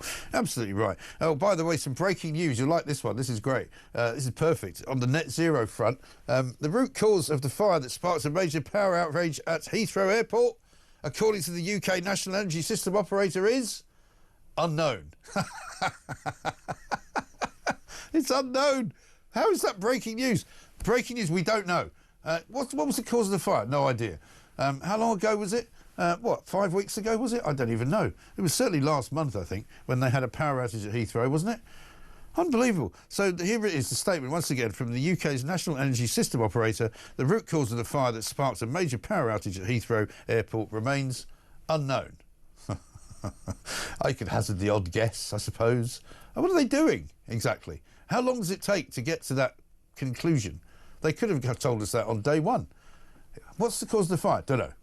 Day two, what's the cause of the fire? Still don't know. Day three, what's the cause of the fire? Excuse me. Sorry, we don't know. Why don't you know? 7:39.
Across the UK, on DAB+, on your smart speaker, on your smart TV, and on your side. This is Talk. Welcome back to Morning Glory, 7:41. Sharon says this from Staffordshire. Is Ed Miliband going to pay back the taxpayers all that money he's wasted on net zero? I think he should. Well, yeah. I mean, they've had to basically abandon this idea of a wind farm because the Scandinavians have said it's not going to work. Zoe in Lancashire says, morning, Mike, another distraction tactic by good old Keith. You can clearly see that this deal with India hasn't gone down well, so now they bring these policies up about migration to gaslight us. You see, the trouble is, people are getting too sophisticated in this world of politics to see through everything that comes their way. Let's talk to Norman Baker, former Transport Minister, though, because the story popped up yesterday, and we talked about it a bit on the show, about a plan now to bring in more train drivers, because apparently there's a shortage of train drivers, believe it or not. I don't know why there's a shortage of train drivers, because it's a pretty good job. It's not a particularly... badly paid job. In fact, it's quite a well-paid job. You can say that there's elements of stress attached to it, and certainly I would have lots of sympathy for any train driver who ended up having to witness some of the things that they have to witness, like people jumping in front of the trains and all of that. But nevertheless, the idea now is that 18-year-olds should be given permission to join and drive trains. A lot of people think it's a bad idea. Norman, very good morning to you. Morning, Mike. Yeah, good to see you. What's going on with this? Why is there a shortage of train drivers, first of all? Because it's a pretty well-paid job, isn't it? Yeah, it is a well-paid job. The reason there's a shortage of train drivers is because, actually, of privatisation. Because if you go back to British Rail, what happened was there was one employer and standard conditions across the country. Right. And then when individual train companies started, they all had their own terms and conditions, and they found it was cheaper to increase salaries and nick drivers from other companies than to train drivers, which took a very long time, because it's a long months, 9 months or something to train a driver. So it's quicker to nick one from somebody else. That's why. Oh, OK. But you'd think more people would want to be train drivers, though, wouldn't you? Well, I would have thought so. It is a very important job. You have to take it very seriously. There are very strict conditions on it. I mean, you're tested for alcohol and drugs and so on on a regular basis to make sure that you're fit to drive. There's mechanisms in the cab now to check what you're doing as a driver. If you exceed the speed limit, for example, that's known back at headquarters and you get told off for it. So, I mean, it's very, very strict conditions. Right. That's one of the reasons why the railways in this country are actually... Whatever else is wrong with them, they're actually one of the safest in the world. Yeah. And so what do you make of this idea of recruiting? Because at the moment I think the low age is 20, isn't it? Yes. Well, I don't have a problem with that. I mean, I think, well, first of all, there's plenty of 18-year-olds driving buses, which potentially got more freedom, in a sense, than they have driving trains. Yeah. And there's not been an issue about that. Secondly, I've never seen an 18-year-old driving a bus. I mean, I use buses a reasonable amount in London. I've never seen somebody that young driving one. Well, there are some across the country, but believe me, I mean, I don't think there's that many, but there are some. Okay. That's the limit anyway, and there's not been an issue with it. There is a very strict training regime for a new driver. It takes us about 9 months. They have to go out with the existing driver in the cab for a long time to make sure they go through all the processes. They learn particular routes, they know where the signals are and so on. Yeah. There's in-cab monitoring. So the whole thing is very strictly controlled. I don't have an issue with it in terms of anything else. I mean, isn't most of it pretty automated now, in the sense that, you've now got driverless trains in many parts of the world. We've got some driverless trains in this country as well. Isn't that really the way it's all going to end up in the end? It probably is. I mean, what's happening is we're moving towards more sophisticated signalling, so there's going to be a connection between the signal and the train, which at the moment there isn't. I mean, the connection between the signal and the train at the moment is a driver. In future, there will be an automatic connection between the signal and the train, as there is, for example, on the Victoria line. The drivers on the Victoria line don't do anything apart from open the doors. Right. Yeah. Why the Victoria line? Why is it different from all the other underground lines? Well, that was a deal brought in when the line opened in the late 60s, and I guess the government of the day agreed it with the unions. Yeah. So a lot of this is to do with union sort of, power, isn't it? And what they say goes, basically. Because, I mean, my understanding of what happens, and I have many regular conversations with train drivers on social media about this, many times you get a train driver who has a sort of relatively short week. They do a 4-day week. They get an assignment to take a train, say, from London to Leeds, because they then have to take a rest because they're not allowed to work more than 3 or 4 hours at a time. And then they sort of have a rest, and then they basically get a train back to London, which they don't often even drive. So, I mean, it's not incredibly strenuous every day, is it? No, I mean, there are obligatory rest periods. You're quite right to say that the trade unions, ASA in particular, are quite powerful. I mean, they're probably the most powerful union in the country because they cannot be replaced by anybody else. If they go on strike, that's it. The trains stop. There's no alternative to that. But it's right that they have rest periods. I mean, but you needn't necessarily, if you structure it, roster it properly, then you shouldn't be having train drivers going back on trains and not driving. That's just bad rostering. Yes. Oh, it is bad rostering. I agree. And I mean, I've also heard of stories of people who were given an assignment to drive a train from Northampton, but unfortunately they live in somewhere like Surrey, so they have to get a taxi to Northampton to get the train. which is kind of mad. That's ridiculous, isn't it? It is mad. OK, well, listen, I mean, I'm open to the 18-year-old thing, because especially if they're going to be 19 by the time they start driving, I suppose. Norman Baker, former Transport Minister, thank you very much indeed. This from Owen, who says he's in Hong Kong. Raid the Iranian plot to attack the Israeli embassy. If it emerges that the group arrived illegally on small boats, there will be hell to pay, and will reinforce the belief that terrorists are using that route. Starmer will keep quiet as his gang smashing is not happening. Keep up the good work. Well, this is why, and I said this to the Tory Shadow Defence Secretary, the Defence Minister, you know, it's not good enough to say, oh, well, we can't prejudice a police inquiry. This is a very important piece of information that needs to be released to the public. If these Iranians came here and were granted citizenship and or asylum, we need to know. If they came here illegally, we need to know. If they came here on student visas, we need to know. If we came here on small boats, we need to know. Warwick from Devon said, good morning, Mike. He says, and Poppy, who was here a little while ago, a wonderful start to your show as ever. I see that Stalin is now using the shutting the stable door after the horse has bolted technique. Trouble is, there is no latch on the stable door. Well, that has been the problem really all this time. And Daniel in Surrey says, morning, Mike. Great show so far. I must say, in all my years, I've never heard someone blowing smoke up their own backside as much as Starmer. Yeah, I mean, he still continues to put out these ridiculous, relentless social media tweets. We might find a couple from just recently, over the past 24 hours, where he's claiming things that are simply not true. He's talking about, for example, making British workers better off because of this Indian trade deal. Well, how? You know, there's going to be a lot of people coming from India to work here. How is that benefiting British workers? If he thinks that we're going to sell more stuff to India as a result, then that could possibly be a reason. But he's never specific enough about it, is he? He just goes, this will be great for British workers. Well, how exactly will it be great for British workers? Of course, I could ask him all these questions if he'd ever deigned to come on this show and actually answer them. But no, he won't do that because he's frightened. 7:48.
He describes abusing a girl, chats with other paedophiles that were recorded, child abuse images.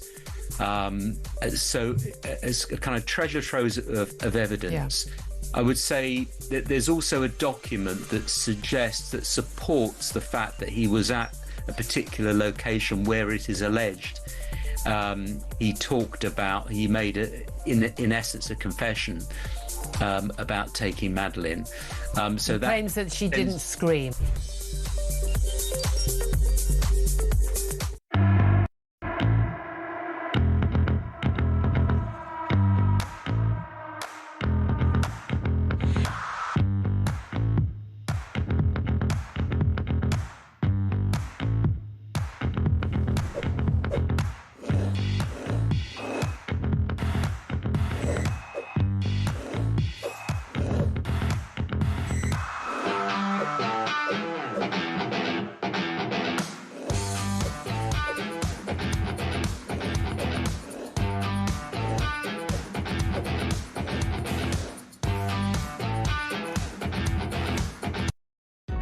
Across the UK, on DAB+, On your smart speaker, on your smart TV, and on your side.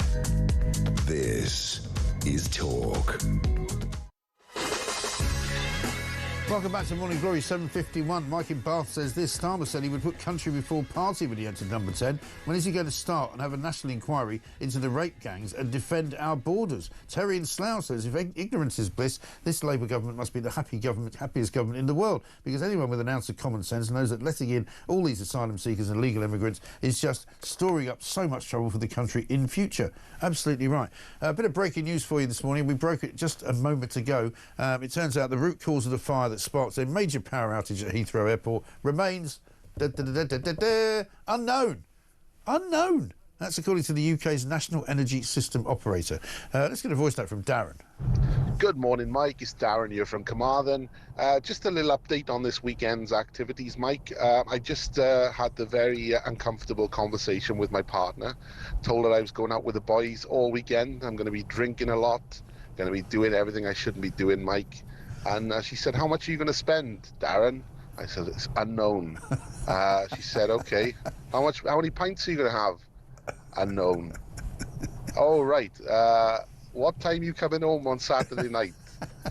Unknown, Mike. So, and hopefully those answers will be satisfactory for him, Mike. Have a good day. Well done, Darren. Listen, if it's good enough for the UK's National Energy System Operator, good enough for Darren in Carmarthen. Simple as that. Next time you can ask the question, it's unknown. What is it? How many people are coming on the small boats? Unknown. How many people in the Iranian terrorist gang came here on small boats? Unknown. You know, any of them asylum seekers? Unknown. You can't keep getting away with it. Henry Bolton's here, OBE, International Border Control Expert. Henry, very good morning to you. Morning, Mike. Morning. So, apparently now, Keir Starmer's discovered that he wants to crack down on immigration. This may or may not be in some way connected to the results of the elections last Thursday. Indeed. He wants to crack down on it, but what he's tinkering with the visa regime a little bit. Yeah. It's really, I mean, it amounts to nothing apart from smoke and mirrors, Mike, really. And we've got the, those figures out now on the costs of housing the asylum seekers in the United Kingdom, and the numbers have gone up actually from in the last 5 years, 5 and a bit years, have gone up from 47,000 asylum seekers in the United Kingdom to 112,000. Yeah.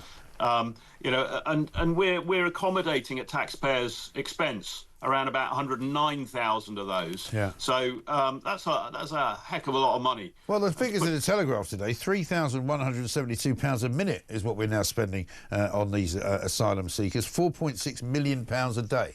It's ridiculous. Yeah, indeed. And the figures, I'm not a mathematical genius, but the figures are around about, as I understand it, about 15 billion a year now. That's 3 times the estimate. Yeah. So point number one is how on earth can the planners in the Home Office possibly? I mean, it's not a rounding error in the accounts department. Yeah. This is 10 billion pounds they're out. 2/3 of the, it's a massive amount. It's eye-watering. The budget of the Home Office every year is 17 billion. Yeah. It's absolutely astounding. So the first thing there really is, it's an absolute demonstration of the failure of planning in the Home Office. Yeah. If they can't get this right, if they can't get the figures just within, £1 billion, it might be forgivable. Yeah. But to get it wrong by £10 billion is absolutely astounding. And it's important because it's not just taxpayers' money, but it's important because it demonstrates that, once again, that the planning in the Home Office across the board, if it's this bad when it comes to the money, imagine how bad it is when it comes to the operational planning, when it comes to the negotiations with France, when it comes to trying to, if they want to tackle the gangs, fine, tackle the gangs, but you clearly haven't. If you can't even get the figures right, you're not going to get that right. Well, that's right. And the problem is that this is supposedly an estimate for the years between 2019 and 2029. So we're sort of roughly a bit more than halfway through. I would guarantee you, Henry, that by the time we get to 2028, the price will have gone up even further. So the 15.3 billion might be true today, but probably in a couple of years' time it'll have jumped to 20 or maybe 25 billion. Undoubtedly, Mike, because the numbers are increasing. you know, and I've always said that the cost is going to continue to increase. The cost to the taxpayer is going to continue to increase as the number of crossings increase. It's not rocket science. The more people who come here, the more people we have to deal with, whether we want to or not. Right. And it's useful just to remind ourselves that no matter, okay, we're accommodating them, that's costing money. But even if we were to put them on aeroplanes and send them somewhere else, that would cost money as well. So there is an ongoing cost. We're not going to get rid of this cost for a long time. It is going to increase. However, what I want to see, Mike, is I want to see that money spent on solving the problem, not just managing the consequences of it, and managing it very badly. Well, quite. Because, I mean, it looks as though, in terms of even trying to stop the problem, we're not getting any help from the European Union. The European Commission, according to the Telegraph this morning, is now actively blocking the UK from accessing intelligence on people smugglers. Home Office officials have requested greater access to Europol data, but they're not getting it. Yeah, I mean, I think the data you're talking about relates to it's the Schengen database. Yeah. And the problem there is that there's two sides to this story. That we're not sharing that information with the Europeans either. Yeah. So the Europeans. But we were never allowed to share the Schengen stuff, were we? But we were at least allowed to share the stuff that was outside of the European Union Schengen agreement countries, but which we now no longer even have access to that. We actually did have access to the Schengen database. But not, although we weren't party to anything else in Schengen. That was an exception that was granted to us whilst we were in the European Union. Yeah. What Keir Starmer now wants is access to that database again, and that's what they're saying that they won't grant, because their argument is that we are not providing them with this, we're not agreeing to give them the same information reciprocally. Yeah. So they do have a point. That's the side of the story that's not come out from anybody. So again, you know, what is it we're trying to achieve here, Mike? Because if the Home Office doesn't understand the effect that it's trying to deliver, all of these policies, whether it's trying to gain access to a database because probably the National Crime Agency have said to the Home Office, we want to have access to the database, or whether it's housing these asylum seekers without stemming the flow and therefore increasing the burden on the taxpayer, you know, all of these things are failing to address the root problem. Yeah. And the root problem is that we have got a system in place, serve the Europeans, that allows, or that is attractive to economic migrants, that is it's a fairly benign environment for people smugglers, and we continue to provide that pull factor, which is the main thing. What we need to do, Mike, quite simply, is that anyone who tries to enter the United Kingdom illegally must be detained securely. They must be detained ideally in a very remote location so they don't even feel that they're in the United Kingdom, until such time either we can deport them or they ask to go home. Yeah, I think that's exactly right. And no wonder Keir Starmer isn't having any success, because that's exactly what he's not doing. Henry Bolton, thanks very much indeed. Peter Hitchens coming next, right here on Talk.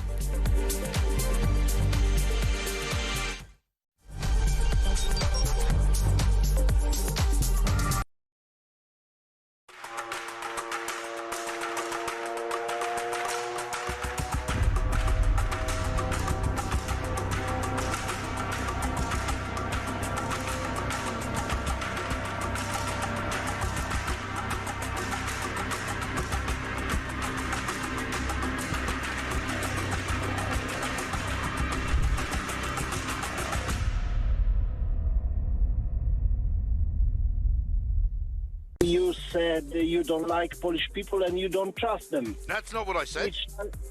Yes, that's what you said. No. You must have misheard me. I like Polish people a lot. Christ me, I never heard of this from you. I've heard this on the radio. Okay. Well, I'll tell you what. You want to have a listen? Have a listen to what I said. Okay. Listen to this. Yes. I don't like Poles. I wasn't talking about Polish people. Yes. I was talking about polls, you know, when you do a poll to find out what people think. You know, like they say 55% of people vote Remain, 45% vote Leave. That's a poll. I wasn't talking about... but later on you said you don't trust them, so you don't... I don't trust them. No, that's true. I don't trust polls, and I don't like polls because I don't trust them. But that's not Polish people. No, that's what I thought. That's what I pick up. Oh, so I'm terribly sorry. Listen, I well, I would never say anything like that. No, so in this case, I never learned English. No, listen, it's fine. It's absolutely fine. I'm very glad you called in, because I wouldn't want you walking around thinking that Mike Graham is a horrible bigot. He doesn't like Polish people. No, I was thinking, what the hell? What's going on here, actually? I must be back and explain a few things.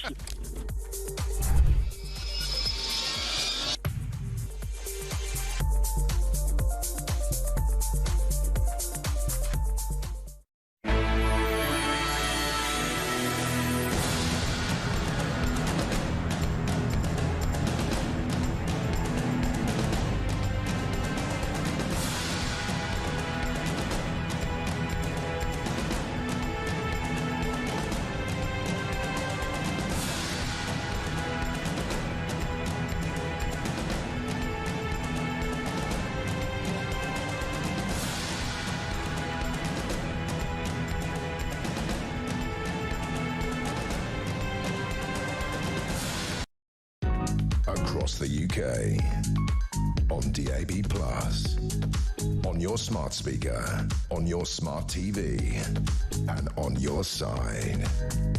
This is Talk.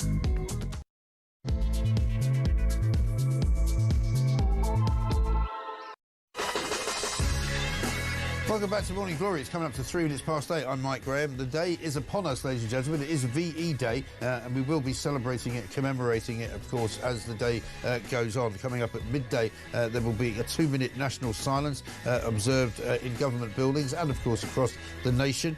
You're looking there at pictures of the ceramic poppies outside the Tower of London. First put there in 2014, I believe. Now part of the 80th celebration of VE Day. We spoke about it quite a lot on Monday. We heard quite a lot of your stories. Please do continue to send those in to us if you wish, because coming up also the King and Queen will join other members of the royal family in attendance at a service of Thanksgiving for the 80th anniversary at Westminster Abbey. That's also around about 12 o'clock today. And at 7:30 tonight at the Royal Albert Hall, the Armed Forces charity, the SSAFA, will host a party for VE Day in its 80th year. An extraordinary time when you think back to what courage people had in those days. We've heard some incredible stories over the course of this entire week, in fact, and I'm sure we will continue to hear them over the course of the next several days. The Daily Express has got quite a striking front page this morning, that famous picture that some of you may have seen before of 2 little girls waving their Union Jacks. Homes were ruined, people had died, but there was a sense of hope in our small community. People knew there were better days ahead. And it's Maureen Jenkins who's in that picture, who's now 81, recalling waving that Union flag with her friend Jeannie, amidst the London rubble in the nation's celebrations on May the 8th, 1945. It's hard to believe how much the world has changed and how much Britain has changed in that period. This morning, we're talking about Keir Starmer. Obviously, he has decided that he's now anti-immigration when he used to be pro-immigration. He's throwing out all sorts of things about how they're going to be cracking down on migrants coming into the country. They want them to speak English, for example, and speak it flexibly, which is something that Keir Starmer can't do. Also, they're going to say that you have to wait maybe 10 years before you can be given the right to remain. And also, they're going to crack down on those crazy judges who apparently keep giving people the right to stay in this country, even though they're ghastly, awful criminals, because of the ECHR and the right to a family life. We'll get into all of that. Plus, many, many more things going on. They still haven't chosen a new pope in the Vatican. And also the true cost of asylum seeker hotels. It's literally ridiculous. It's coming up to £4.5 million per day just to look after these people. More and more of them are coming with every single minute that passes. 0344 499 1000 is the number. And finally, the breaking news, of course, that the root cause of the fire that sparked a major power outage at Heathrow Airport all those weeks ago remains, I'm afraid, unknown. This is Morning Glory. Let's get it on.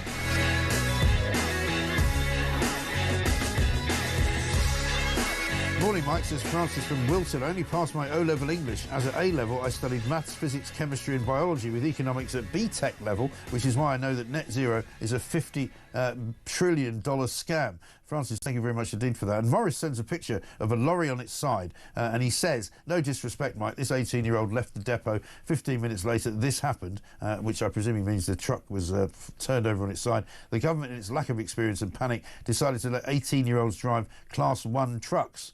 doesn't really seem to work. And Ben in Lincoln says, Mike, your last guest got the driving age wrong for a bus. The minimum legal age to drive a full-size bus or coach in the UK is 24. However, you can drive a minibus at 18. To drive any bus or coach, you also need a full car driving licence and to pass the necessary theory and practical tests, as well as a driver's certificate of professional competence. Very good, very interesting. Well, as I say, I don't think I've seen any 18-year-olds driving any buses, that's for sure. I thought, do you not need a public service vehicle licence as well? Let's talk to Peter Hitchens, he probably knows about this kind of thing. Peter, very good morning to you.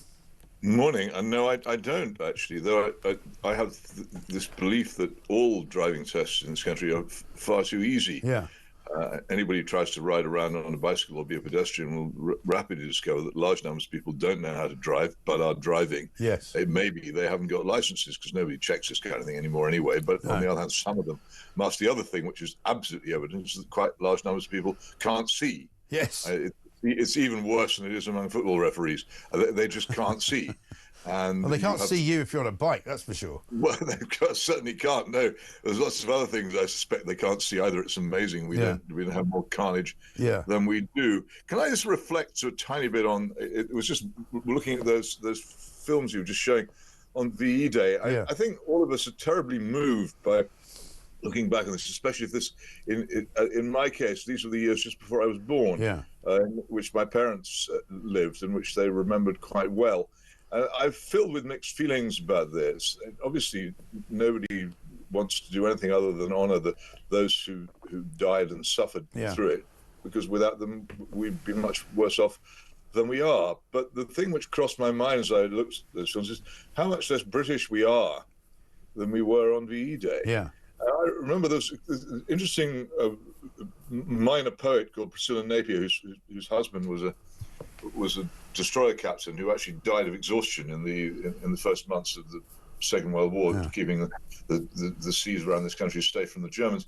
And she at one stage remember saying that what he'd gone to sea for was to make sure his children could grow up British. Yes. And I just wonder whether those who in 1939, 1940 set out on the path to what was quite possibly going to be death or serious injury or whatever other disaster, and all the people who sighed and said, okay, right, we're going to endure rationing and privation and everything that's coming for this immense battle. I think all of them had, if they'd been asked for their war aims, the most fundamental one would be that they wanted Britain to remain Britain and for their children to grow up in a country like the one they'd grown up in. And yet this didn't happen. And I know that people think this is a silly obsession in my case, but I don't care. For instance, everybody around me now uses the continental measurements, the meters and the kilograms, and the liters, which are foreign to me. Enormous numbers of things happen in this country in a way which is foreign to me, quite different from my own childhood. And it doesn't seem to me that we succeeded very well in remaining British, either in the big things or in detail. And I just think that the rejoicing is all very well, but the rejoicing without thought afterwards is pointless.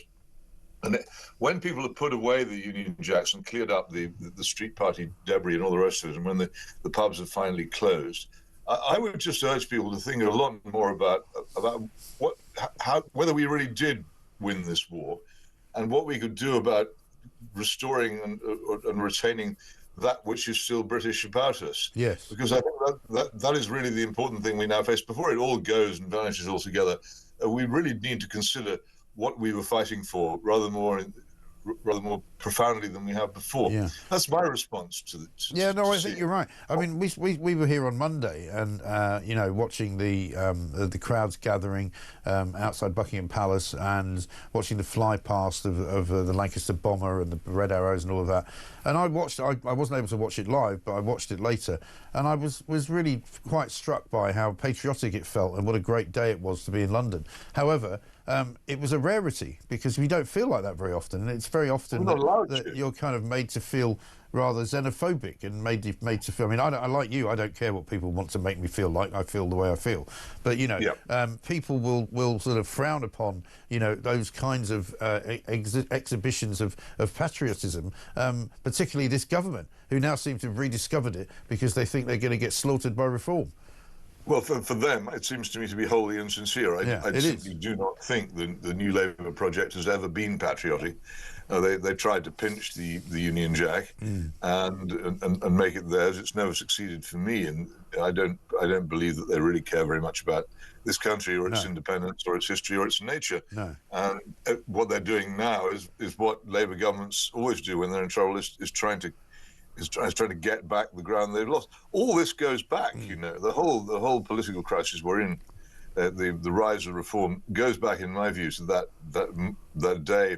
You know, I think Rochdale, when Mrs. Gillian Duffy had her encounter with Gordon Brown, and he, on a microphone, said what Labour really thought of its own supporters, and I think that they've never forgotten it, and they don't trust Labour anymore. Well, quite rightly, but on the other hand, who is there for them to trust? Who actually represents now the hard-working people of this country who are both patriotic and socially conservative, but also want this country to have decent welfare and services and all the things which normal people care about. Yeah, and who have still. It's either free market or a sort of watered down Trotskyism. Those are the two choices you have.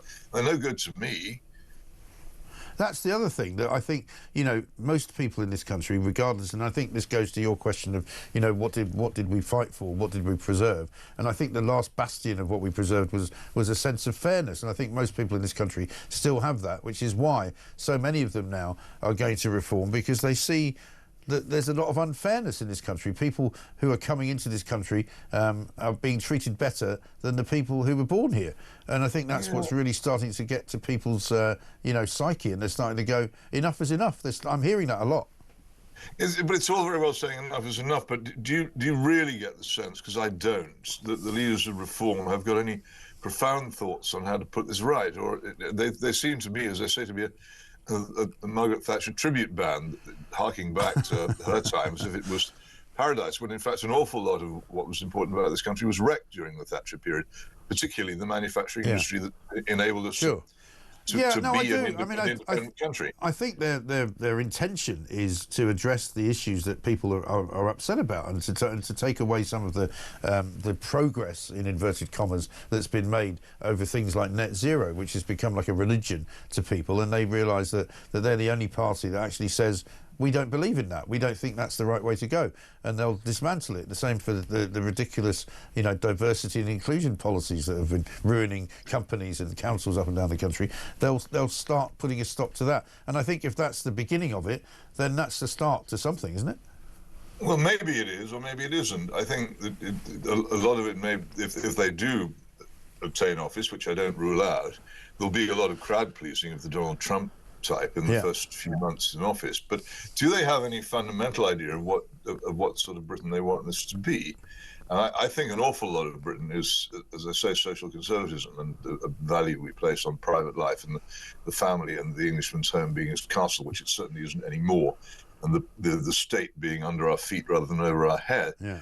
I just don't get the impression that these say bad boys of Brexit, as many of them were, are really particularly concerned with that. It's much more for them. It's ultimately it's the free market, and I don't think the free market untrammeled is the answer to what we have.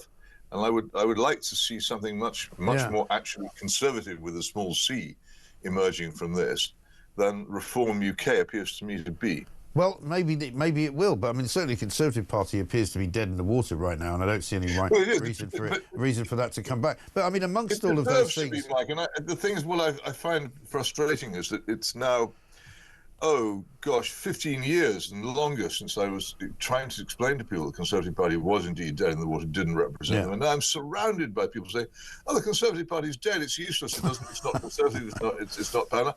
But too late. Yeah. Why do people always take so long to catch up with reality? Why, when in 2010 I said, for heaven's sake, do not validate David Cameron's Blairite takeover of the Tory party, don't vote for them, did people turn on me as if I was some kind of traitor? But they did. And there's just no ability to see the crisis when it's happening. No.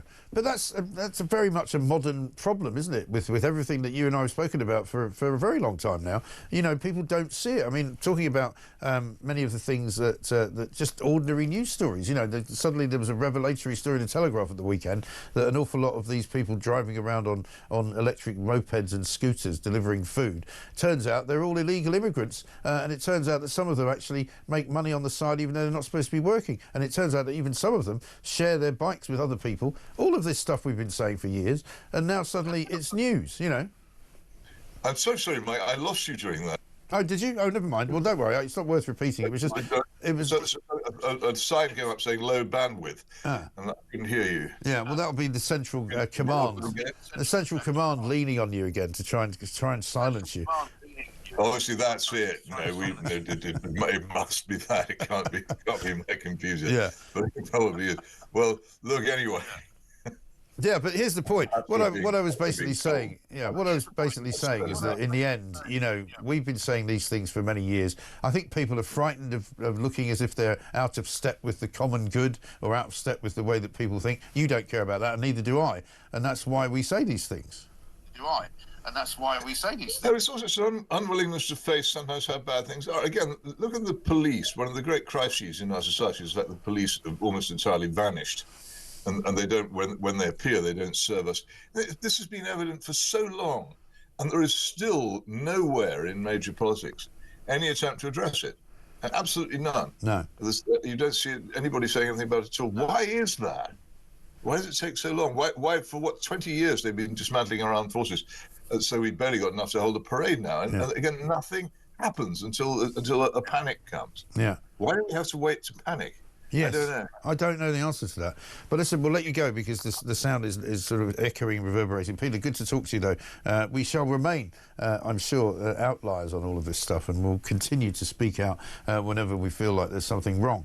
But as Peter says, why does it take everybody else so long to catch up? Let's get a voice note from Mike. Just wondering what this English test for migrants is going to be.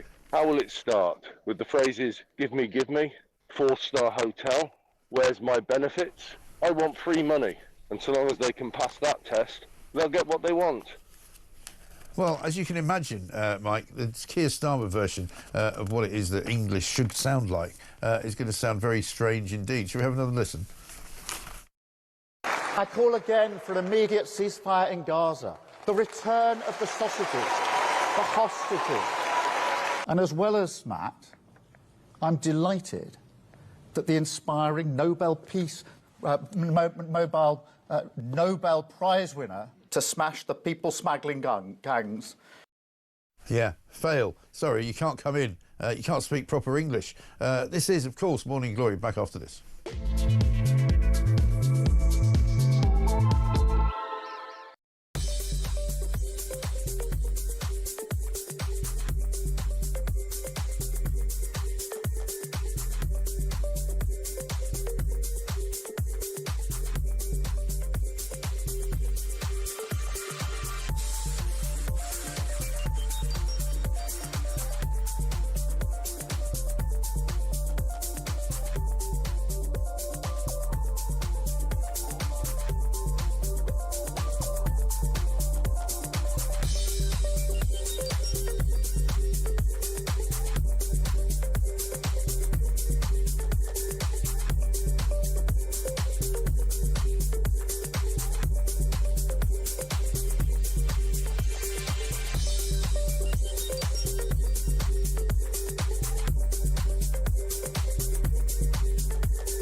He describes abusing a girl, chats with other paedophiles that were recorded, child abuse images. So as a kind of treasure trove of evidence. I would say that there's also a document that supports the fact that he was at a particular location where it is alleged. He made in essence a confession about taking Madeleine. So that claims that she didn't scream.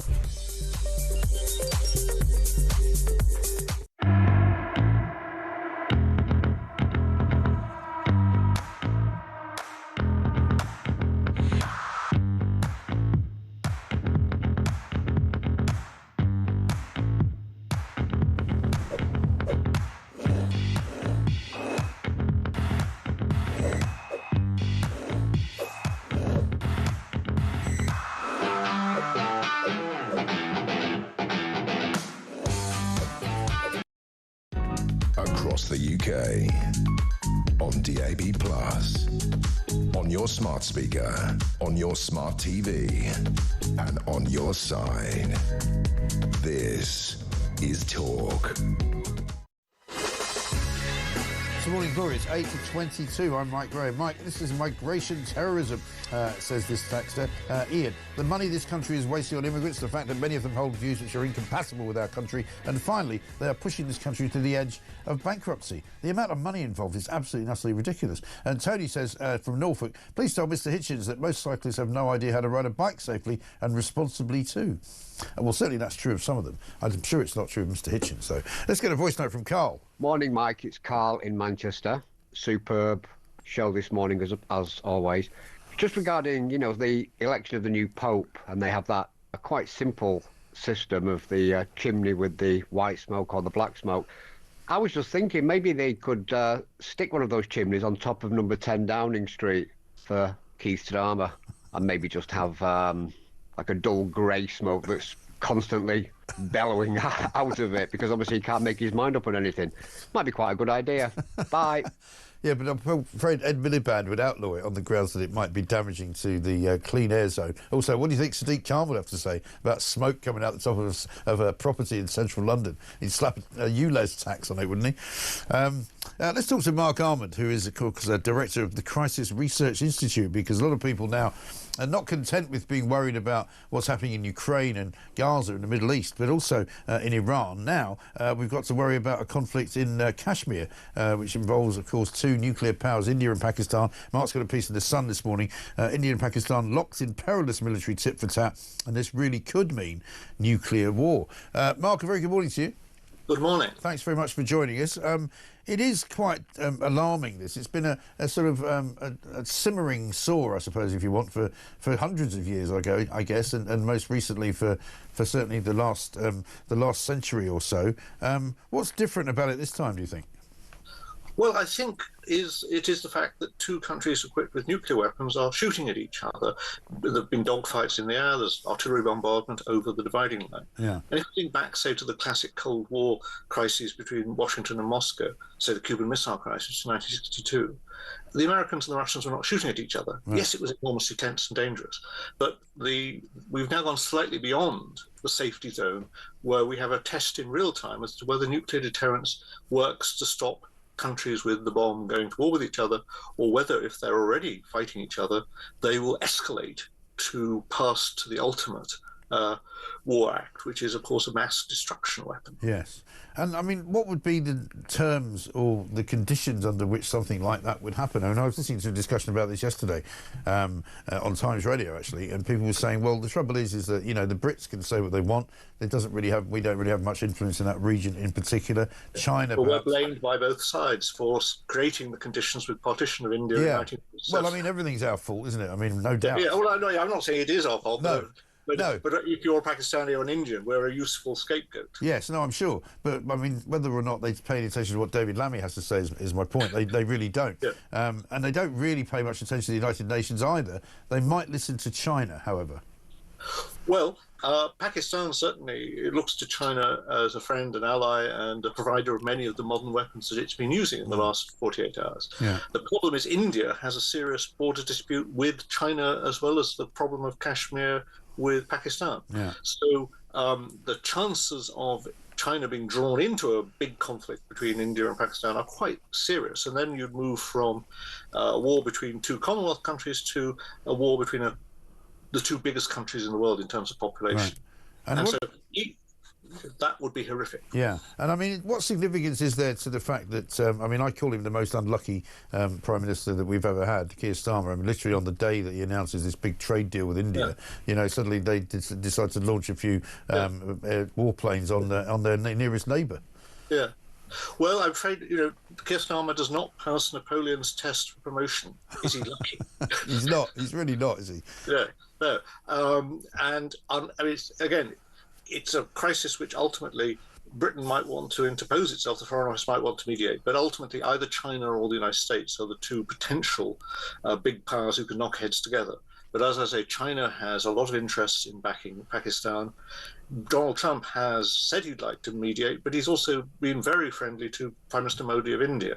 Right. And there are all sorts of good reasons for America and India to get together, the two biggest, as it were, democracies in the world and so on. Yeah. But it does make it very difficult to find a genuine, honest broker. Yes, and the Trump right, of course, is quite keen on Hindu nationalism, isn't it? Which I presume doesn't exactly please the Pakistanis on the other side. Yeah, and I think we have to say that we can think in Britain the protests about Gaza, pro-Palestinian protests, were primarily by British people of Pakistani origin. Yeah. And many of them see Kashmir as the Gaza of Central Asia, as it were. Right. And at the same time, many Hindu nationalists see Israel as a model for how to deal with Muslim fundamentalist terrorist groups. Right. So you have these very deep entrenched positions, and it's very difficult to find any common ground between them. Right. And we've seen previously, and I know this is a slightly smaller kind of microcosm of the whole thing, but we've seen disputes, haven't we, turn into quite violent outbursts in places like Leicester in this country and other parts of sort of what you might call Britain's cities, which are occupied by some of these countrymen, basically. And that's obviously another worry that we have to deal with. Yeah. I remember in 1990, Roy Hattersley asked me, he said, what's the biggest item in my mailbag every week for my Birmingham Sparkbrook constituency? Yeah. And I floundered around. He said, no, Kashmir. Kashmir was what really got the letter writers from Birmingham getting onto him. Yeah. And we have to say, mercifully, for 35 years, people's anger and involvement was primarily writing in green ink on yellow lined paper. Right. Now the danger might be that this past form where people have let off steam and then gone home might now actually spiral out of control. Yeah. It's one thing for people to go down to the Indian High Commission or the Pakistani High Commission to protest what they don't like about those governments. But if people actually in Birmingham, in Leicester, as you say, and so on, begin to say, let's go to the streets, Yeah. because our side in this conflict is being neglected or abused in some way, that's much more dangerous. Yeah. And I think that is a problem, isn't it? So, I mean, what's likely to happen over the next, few days and weeks? Yeah. I mean, are we looking at the start of something that's going to go on for a while? Well, it has gone on really since 1947 in one sense. So the problem is, even if we can calm this particular crisis, we can't draw the sting of what really causes this very bitter dispute. Right. For Indians, for Hindus, Kashmir is a centre of their ancient historical religious sites and so on. For Muslims, Pakistani Muslims, at any rate, overwhelmingly, it is a place where they say, if we had democracy, we would have voted. The Muslims in Kashmir, who are the majority, would have voted to join Pakistan. They're being denied their rights. And so it's very difficult to find a moderate solution between them. And there's no way really to sort of divide Kashmir up, is there? Because I'm told that the Pakistanis like the idea that it's got a border with China.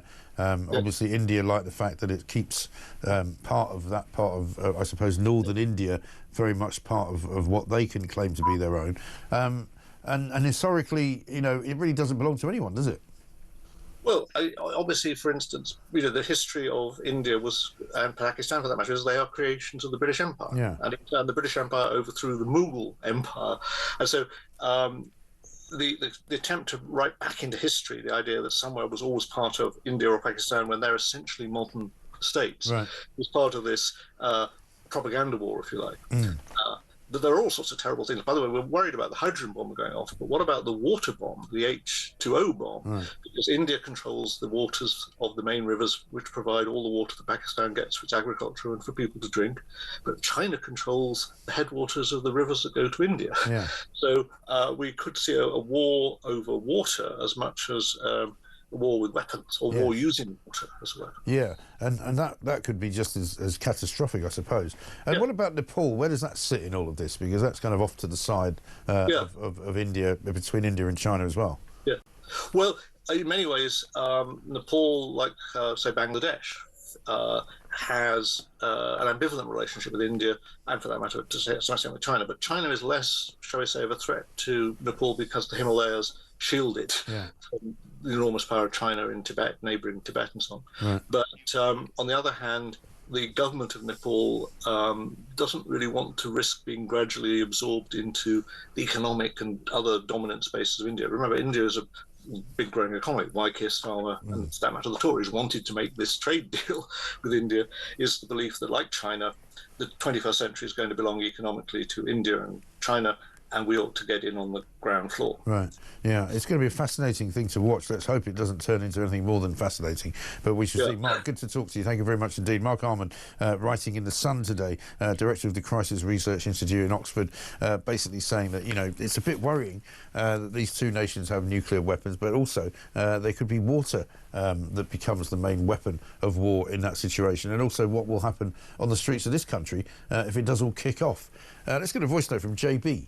Morning, Mike. Regarding how much it's costing the British public over these migrants and asylum seekers, I know that we are paying a lot of money to them, but somebody at the back of it is making a fortune.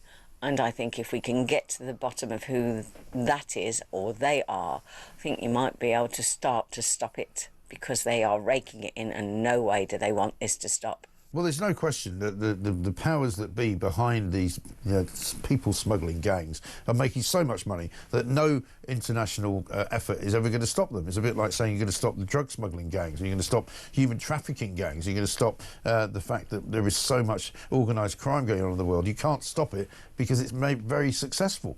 And they spend and make an awful lot of money, and they're not going to just stop tomorrow because Keir Starmer holds up his hands at Dover and says, enough is enough, stop coming.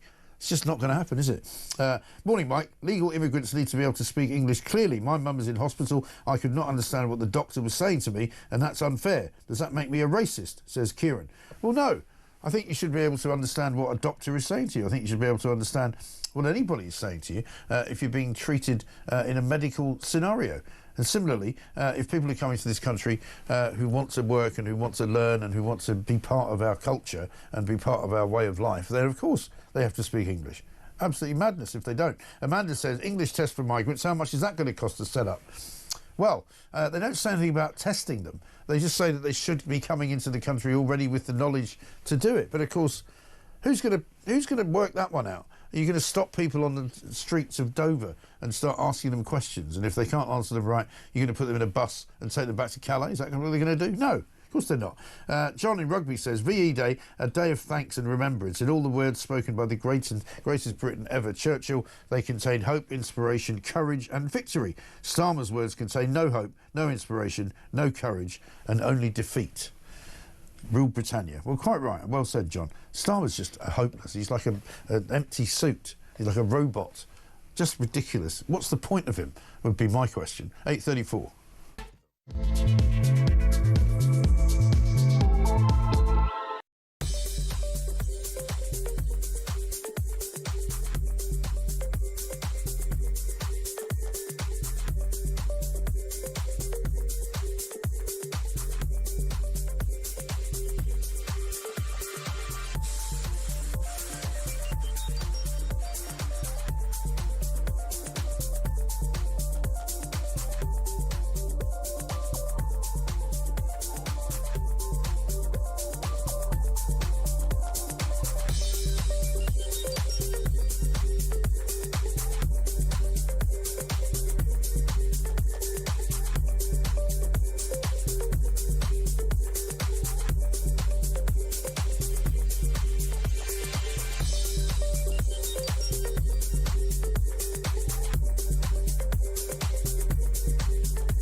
across the UK. On DAB+, on your smart speaker, on your smart TV, and on your side. This is Talk. Welcome back to Morning Glory. It's 8:36. I'm Mike Graham with you all the way through, of course, until 10 o'clock. My grandson joined the army at 17, says Jay in Brighton. He passed his driving test and within a week passed his truck licence, all before his 18th birthday. He would make an excellent train driver. I'm sure he would, Jay, and I'm sure there are plenty of 18-year-olds who would make excellent drivers. It's really just a matter of how well informed they are and how well sort of prepared they are. You know, as you know, many more kids are much more mature than others. Sometimes, you know, there are people who I wouldn't give a train driver's job to at the age of 30 because they're not capable of doing it. You know, there's no reason for me to say that you shouldn't go from 20 to 18. I don't think it makes that much difference. One from Kenny in Edinburgh says, Mike, can you please do me a favour and say on air thank you from me personally to those of the greatest generation that are still with us. I don't myself know any of these heroes, but we all owe them more than ever can be repaid. They are without doubt the only people this country has ever produced that are definitely much cooler than me. Kenny, I assume you're talking about the people from the VE Day in 80 years ago. It's an incredible time to think of, in 1945. Imagine how much different this country was, how much different the world was.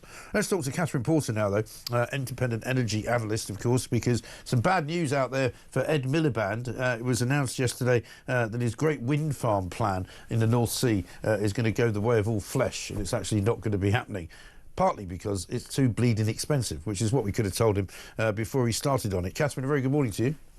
Good morning. This comes as no great surprise to you and I that the Danish, I think it is, have basically pulled the plug on what they were hoping was going to create all sorts of energy for the UK.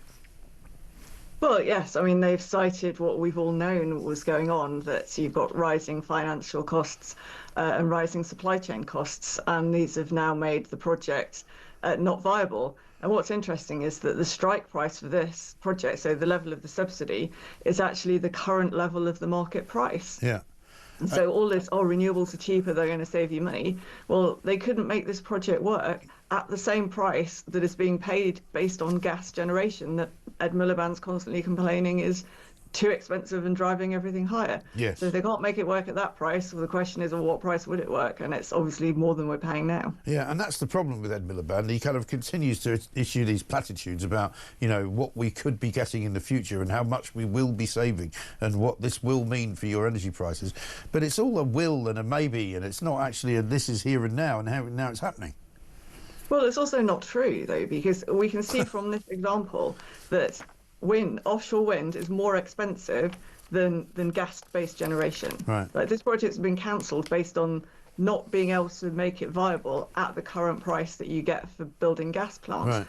So if you can't make that viable, it's never gonna be cheaper. Staying with gas is going to be cheaper than building these offshore wind farms. Yeah.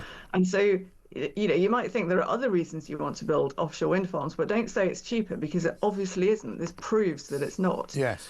He's just got to stop banging on about gas making everything expensive, because it's just not true. Right. Well, this is the trouble. He keeps issuing these statements which are blatantly wrong and blatantly lies, and yet he very rarely gets picked up on it. I mean, you got the one sort of interview that he had with Sky last week where the guy picked him up on the 78% tax on gas production, and he made a bit of a fool of himself trying to explain that, you know, gas was fixed price around the world and there was nothing to do with anybody fixing a price differently for retail and wholesale and all the rest of it.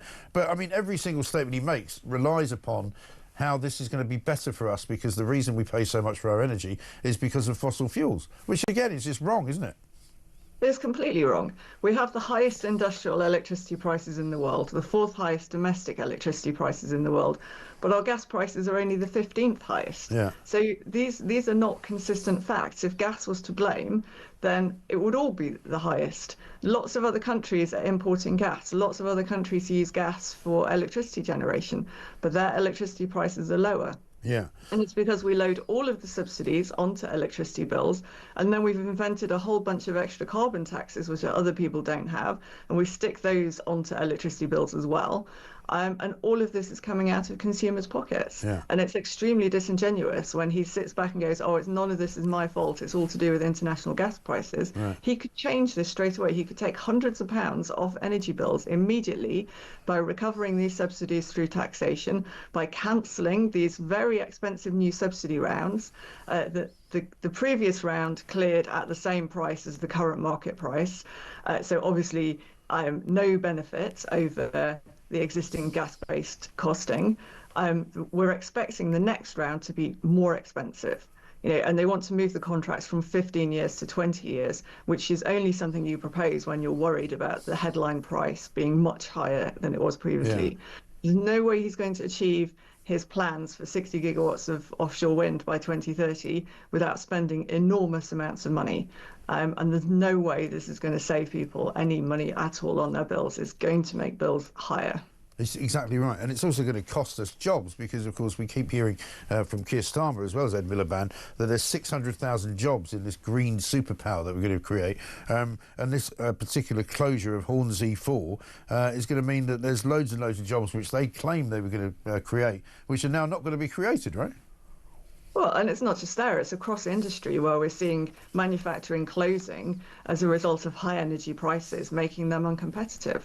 And then Keir Starmer makes these comments about aligning our carbon prices with the EU, and that caused our carbon prices to jump from £35 at the end of January, just before he made those announcements, to now over £51.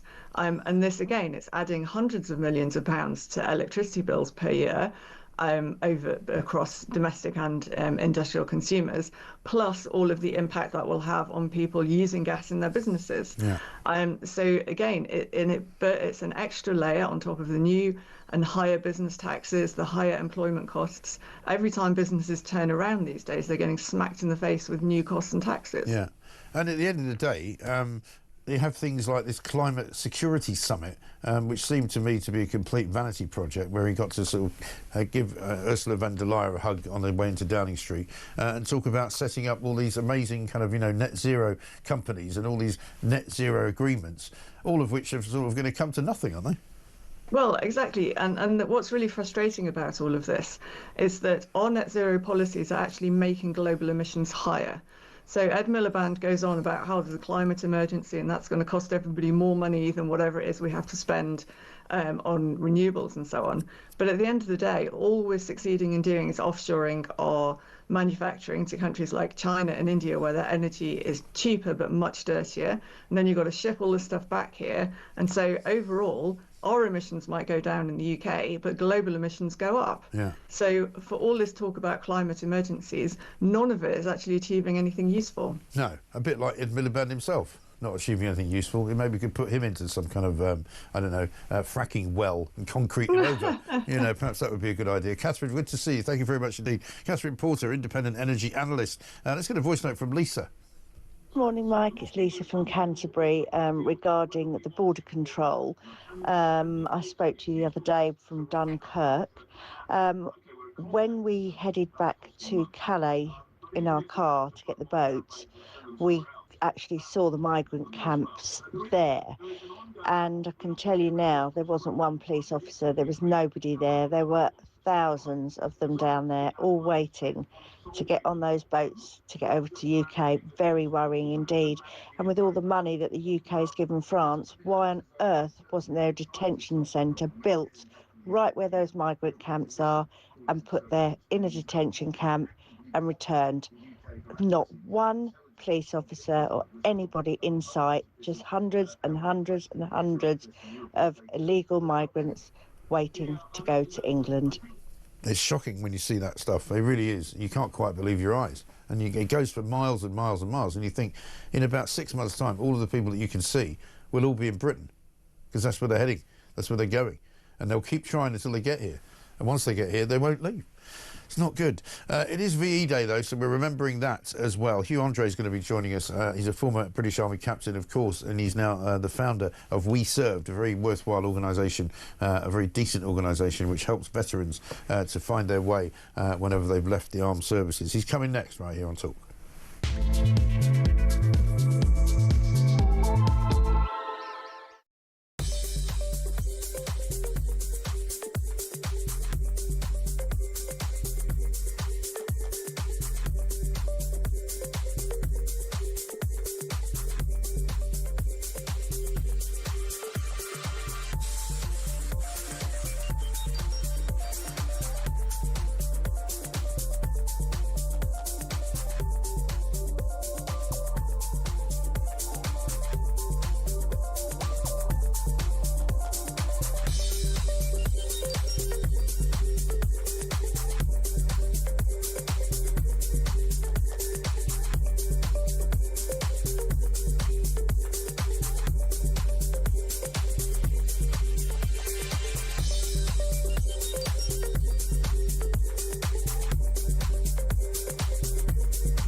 He describes abusing a girl. Not sounding unfair, but not as well as British citizens. They should have to be able to provide proof of medical insurance. But what they shouldn't be is less expensive to hire than the native population. And under these rules, essentially, it's going to be 20% cheaper for an employer to employ an Indian worker than a Brit. How on earth is that supposed to benefit our society when we've got worklessness that is currently off the charts, particularly in the lower paid sectors, particularly among 18 to 25-year-olds?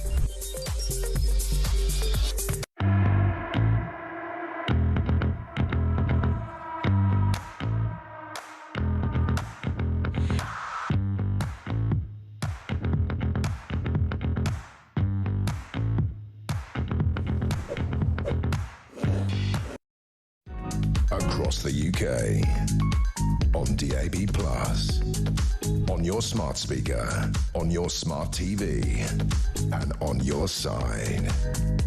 This is Talk.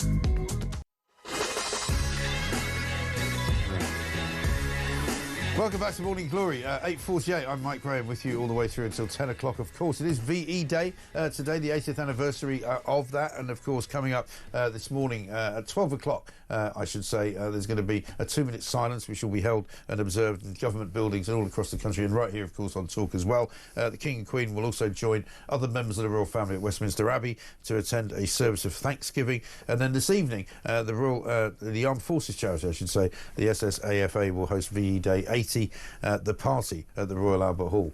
Before all of that, Hugh Entree's here, the ex-British Army captain, founder of We Served. I see you wearing the uniform of We Served. Congratulations, good to see you. Thanks, Mike. You're looking very well. Thank you. VE Day, obviously a huge event for the whole of the country, but especially so more for people who have served and who are still serving. Yeah, right? Yeah, absolutely. And we've put some of our content out on various social media platforms, the We Served social media platforms, which it's all of our veteran employees, members of staff, what it means to them. And it's really interesting how it does mean different things to different folk. But the important thing is, of course, that we remember it. I can understand there's been a lot of noise, in the press this week about, youngsters not learning about it, and I thought, part of me gets that. Do we celebrate the Battle of Agincourt or Waterloo? Well, actually, some of the military units do, for obvious reasons, because they're battle honours. And what worries me at the moment is the younger generation of veterans, who many don't like to be called veterans because they associate it with, good old boy at the Legion having a pint and playing dominoes. But the problems we tend to have in the country at the moment are the sort of 20 to 30-year-olds who leave the military, have done many tours of duty and seen horrific things, and they fall down between the gaps, and there's no one to pick them up. And that, for me, as much as I remember the sacrifices many made, my grandfather included, from VE Day, I worry today about our younger veterans and what's happening to them. Well, we've got a little clip. You put a video out, which I watched, I think, last night. We've got a slightly edited version of it, just because it's a bit long, but have a look at this. My name is Dan Wilkinson, and I was in the Army until 2008, serving in the Irish Guards. When I joined the Army in 1991, there wasn't that much risk. But when those who gave their lives around VE Day 80 years ago, there was enormous risk. Everyone knew that your chances of survival was slim. And therefore, I have an enormous sense of gratitude as we celebrate this milestone 80 years on. Enormous gratitude, giving their lives or volunteering to put their lives on the line so that we may live the lives we do today. And it's a sense of enormous gratitude and the fact that we must never, ever forget what they went through to create the conditions we live in today. Thank you. And there's many of those sort of appreciations of their people's own, as you say, their own situation. A couple of them slightly different politically as well, talking about what we have to remember about the lessons that we learned from those days and now. But the country also has changed quite remarkably, hasn't it? I mean, looking at the front page of the Express today, where they've got this picture, the famous picture that everybody knows of the two little girls waving the flag, and it paints such a different. It always makes me think of my parents and my mother, who I mentioned this on Monday, because we talked about it a lot on Monday with the fly past and the military parade and all of the great things that the pomp and circumstance of all of that.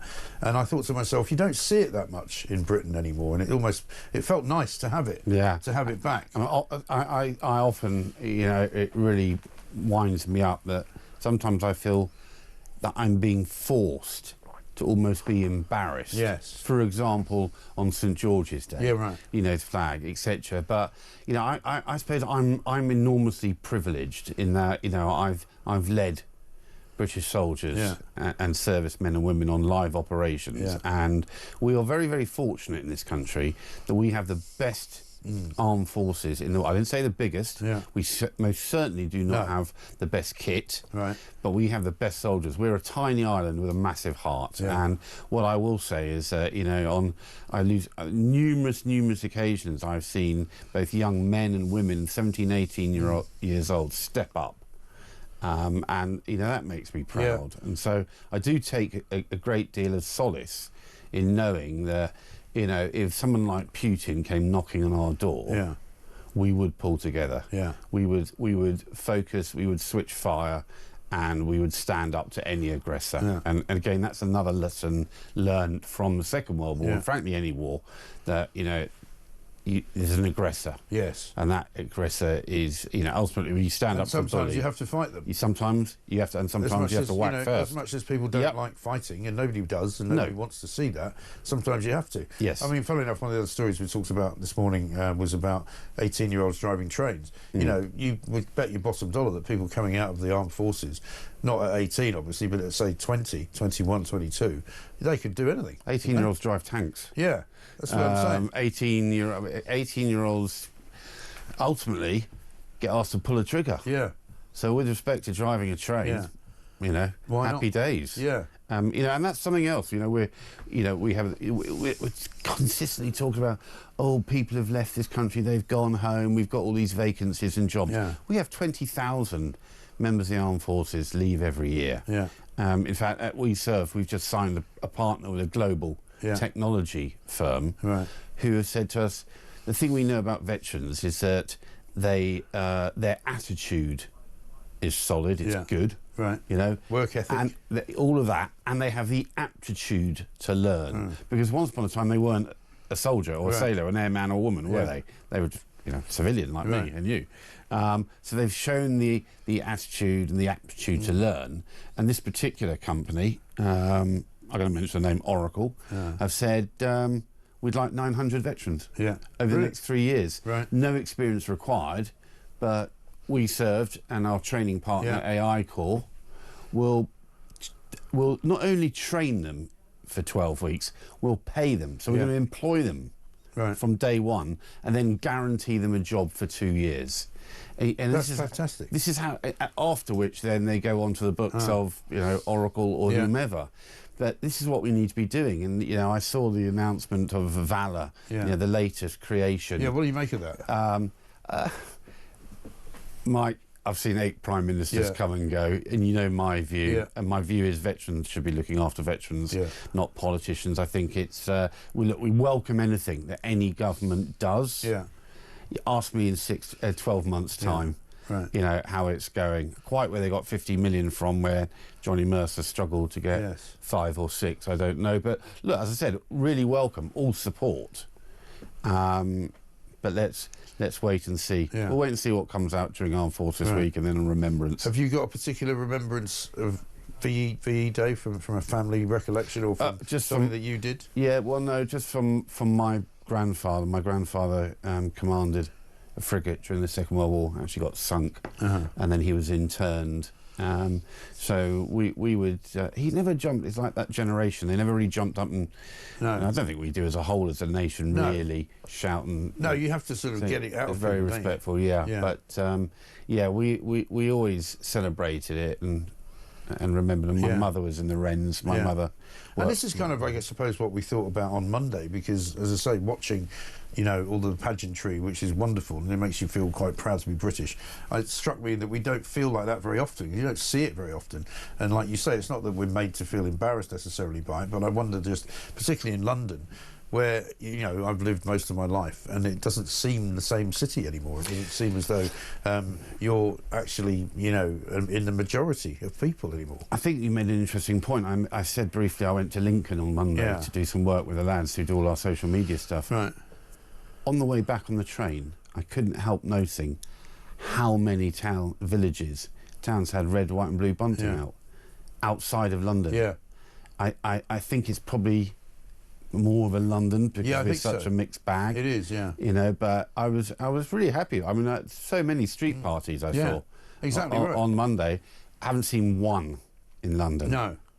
And that's the problem. That's the problem. problem. Only one you saw was the one in Downing Street, which was a sort of, you know, another stunt by the Prime Minister trying to make it look as if he's patriotic, which he's not really, as far as I can tell. No. And, you know, you talk about pulling together as a nation. I mean, let's be honest, we did see it during COVID.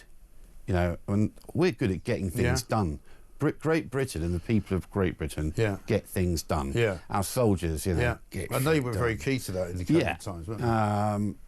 So, this whole being pressurised to, you know, feel bad, not celebrate. I mean, you know, there are... Embrace diversity and all that. Yeah. It goes a bit far, doesn't it? Let's put our own people first. Yeah, Let's look after our veterans. Yeah. Well, of course we're going to look after our cousins. I often use that analogy. Yeah. You know, you're in a storm. Yeah. You've got a child and your children and niece and nephew. Look, you love them all. Yeah. But you've got to look after your own family first. Yeah, of course. It's not rocket science, as they say. No. Is it?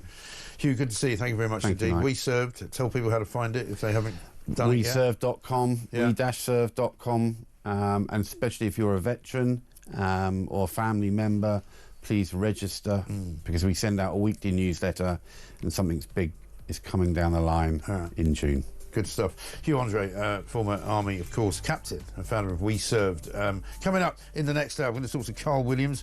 Councillor Matthew Goodwin is here as well about the Tories. Do they need a new leader? We'll find out whether this cost of all of the migrant hotels is ever going to stop.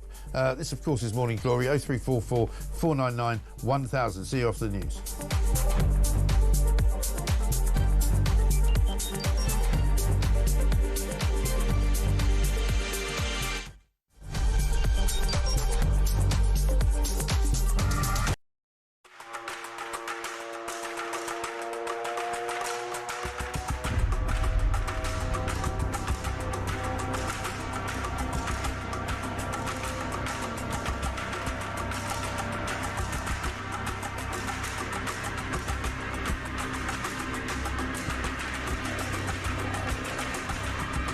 How much, ladies and gentlemen, are fish and chips where you come from? We'll go to Jason in Crewe.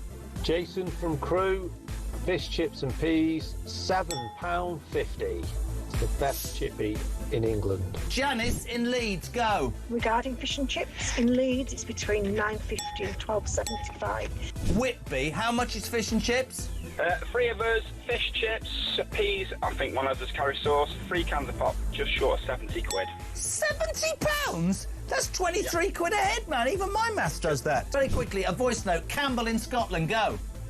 Up here in Banff in the northeast of Scotland, we can get a fillet and a half of haddock with a regular chips for £8 and 10p, and it's by far and away one of the best chippies I've ever had. Kenneth in Surrey, fish and chips, go. Fish and chips in Ascot, about half a mile from where you used to live, will cost you £12 and 60p. Great show. Keep up the good work. That's why I moved, because you were living there. When was the last time you had fish and chips? Couple of weeks ago. How much? Where'd you get it from? I think it was about 40 quid. It was in the Ivy. Honestly, you really are. For any of you who think he's a man of the people, I nearly said you're Keeping it real.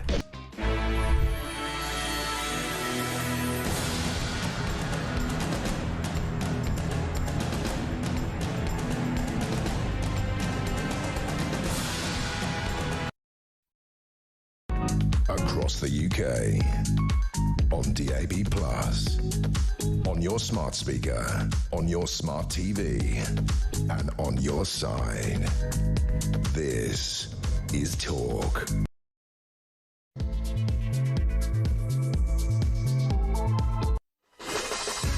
Welcome back to Morning Glory, coming up to very nearly 3 minutes past 9. This is, of course, the 8th of May. It is VE Day. It is the 80th anniversary of VE Day, no less. And we'll be bringing it to you as it all unfolds throughout the course of the day today. At 12 o'clock, UK government buildings will observe a 2-minute national silence. You look at the red arrows there from Monday in a fly past over Buckingham Palace. The King and Queen today will join other members of the royal family and attend a service of Thanksgiving at Westminster Abbey. That's also from around about midday today.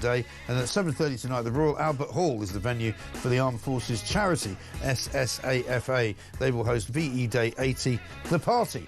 We've got lots to talk about this morning in addition to VE Day, but let's get a quick voice note from Tony. Morning, Mike.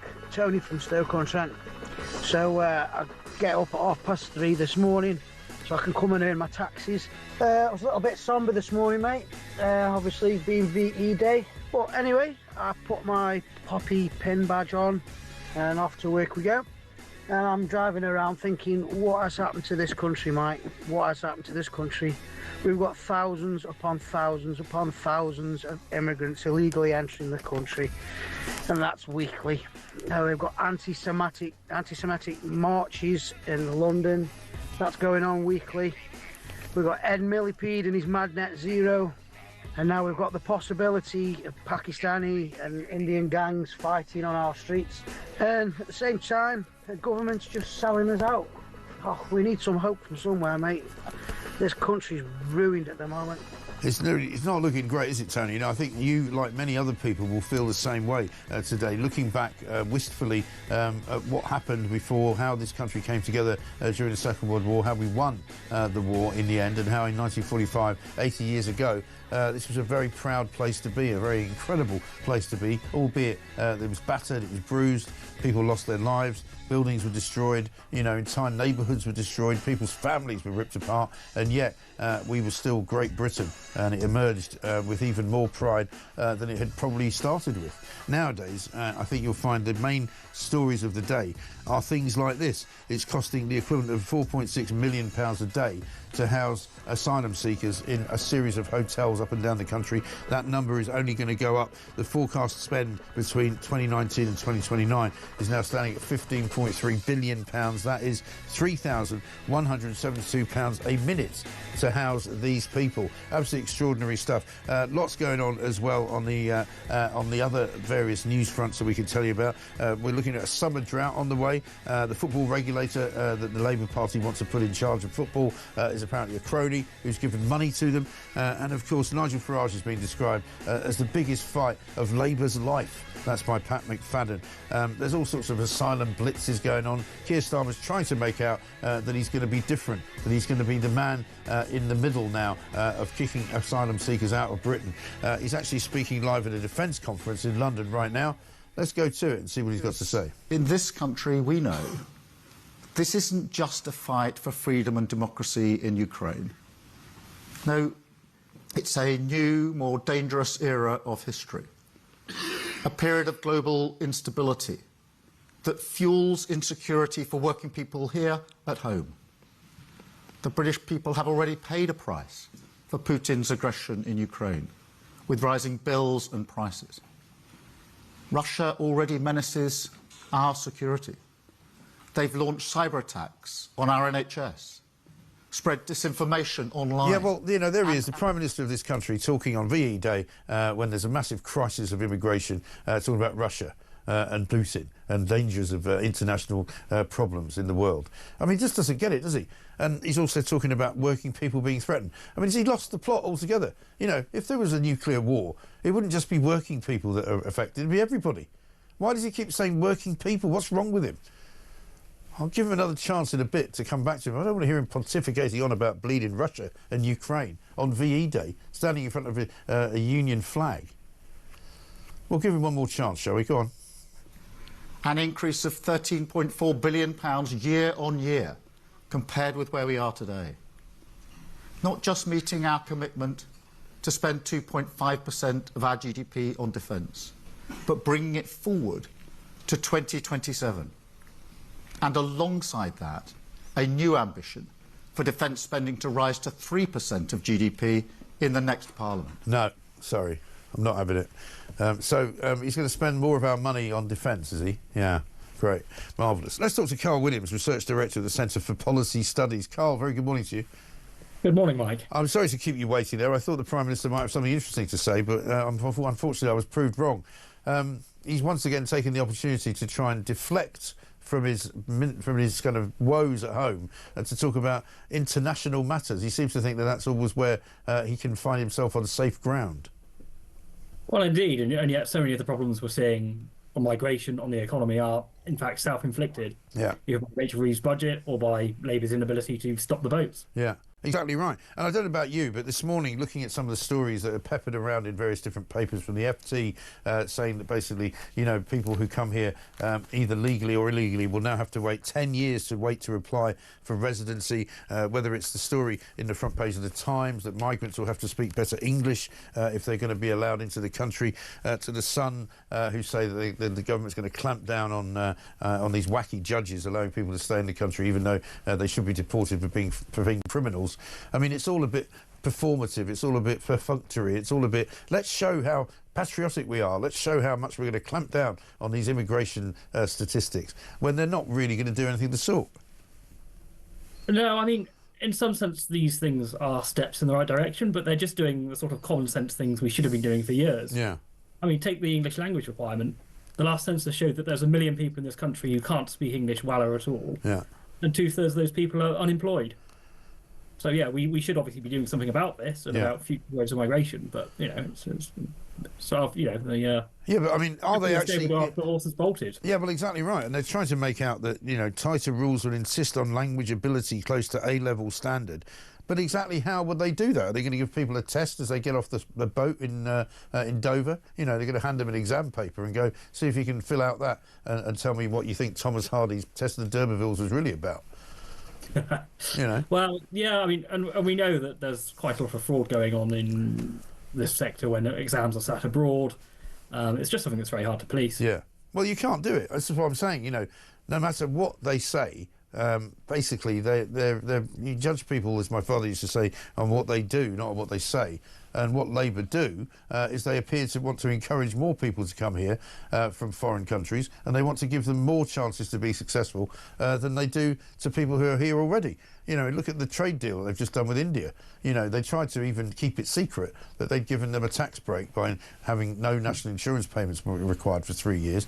And suddenly here we are looking down the sort of barrel of what looks like a massive scam, which is going to be taken advantage of by unscrupulous people who the Labour government and maybe the Tory government as well don't seem to ever see coming. No, I mean, it's the same old, isn't it? There's new measures we're told, oh, this won't meaningfully increase migration. And we've heard that a lot over the last 20 years, and it almost always does in the end. Yeah, it does, because at the end of the day, we are an attractive place for these people to come to, because unlike the rest of Europe, they will get treated better, they will be given more opportunity, they'll be given more money, more benefits, and less likelihood of being sent back from whence they came. And so that's why they continually come.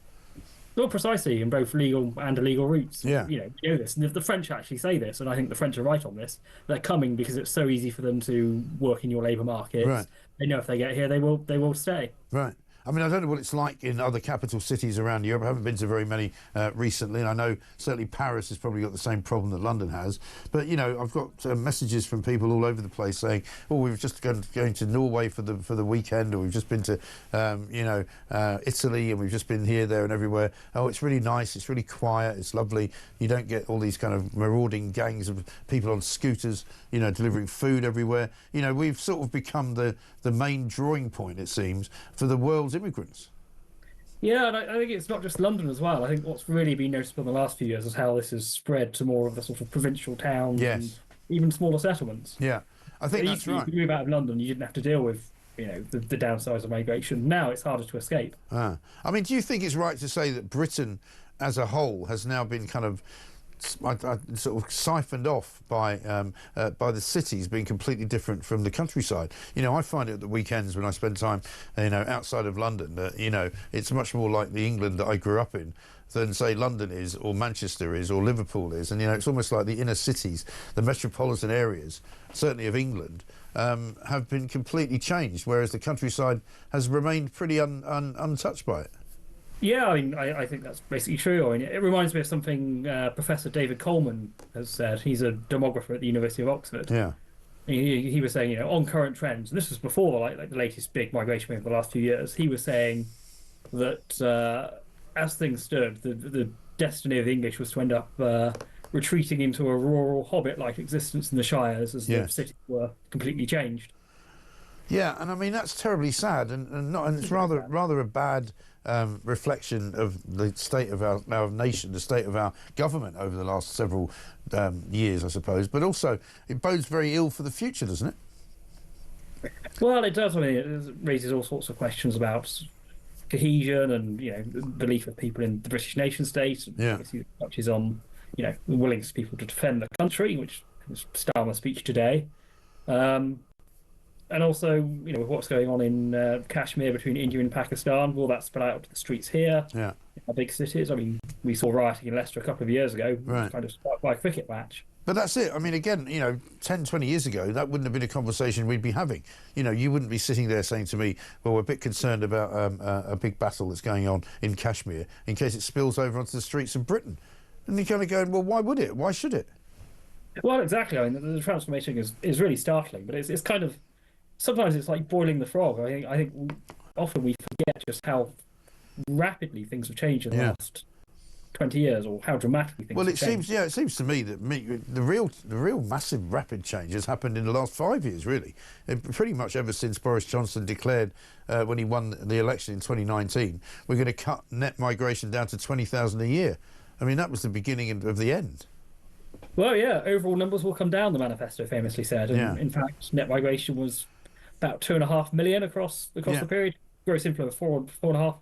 And don't forget, we're going to get new ONS stats next week, the week after, and those will probably actually revise the numbers up. Yeah.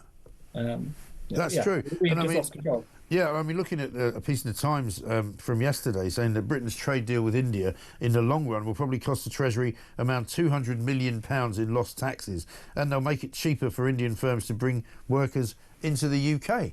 So, I mean, if that is not another recipe for making things even worse, both in terms of culturally and in terms of economically, I don't know what is. Yeah, I mean, until we see the impact assessments, it's going to be hard to know how many people this applies to. I think the people on these routes at the moment from India are, we're talking less than 20,000 people. What we see is how much that grows by. And we have to remember that Britain is an extremely attractive destination for migrants from India. I think they are the main migrant group of the last... Well, bully for them, but, it should be an attractive destictation for people from this country, shouldn't it? I mean, shouldn't we... Indeed, that would be nice. Somebody said to me yesterday, why not actually give a national insurance break to young people? Particularly those who, for example, are not currently working. There's 9 million people economically inactive. Why don't you say to some of the younger people who haven't ever worked, I'll tell you what, we'll give you a national insurance break for 3 years if you go and get a job. Yeah, I mean, that would be much more sensible. It would. But of course, Labour has actually done the opposite by putting up national insurance and lowering the thresholds for employees. It's tax on jobs, and, we're seeing that in the economic slowdown now. Exactly. And that seems to be the problem. With every step he takes, the country gets worse off. But listen, good to talk to you. Carl Williams, thank you very much indeed, Research Director of the Centre for Policy Studies. Should we give him another chance? Let's go and see what the Prime Minister's talking about now. Foundation of national security. A defence dividend that will be felt in the pockets of working people and the prosperity of the country. I mean... An investment in peace, but also an investment in British pride and the British people. To build a nation that once again lives up to the promises made to that generation who fought for our values, our freedom and our security. Thank you very much indeed. Thank you very much indeed. So the pockets. Why is everything for the pockets of the working people? You know, one of the things that they say, and I'm not joking here, on the front page of the Times, it says the standard of English which will be expected to be raised, excuse me, should be to the equivalent of a foreign language A-level known as a B2 on the Home Office website. It says people should be able to express themselves fluently and spontaneously without much obvious searching for expressions, and also to speak English flexibly and effectively for social, academic and professional purposes. Let's have an example.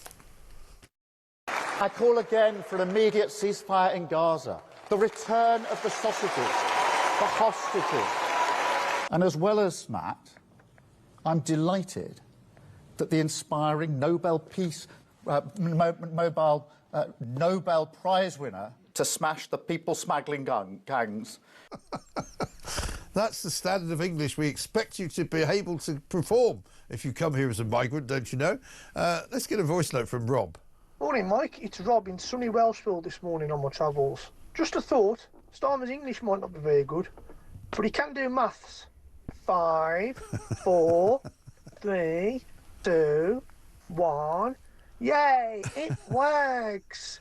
Yeah, oh my God. What an absolute nightmare the man is. How is it every time you check in to see what he's talking about, you just hear the words working people? Working people. Working people. Somebody should do a rap for it. Working people, you know. Men at work possibly could do it. It's 9:18.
In the view of India and Prime Minister Modi, just a few hours after signing that curious trade deal with Sir Keir Starmer, he launched this massive attack. This is a revenge attack because they blame Pakistan. They blame Pakistan, but in particular they blame the Pakistan intelligence services for nurturing and cherishing Islamist terrorists.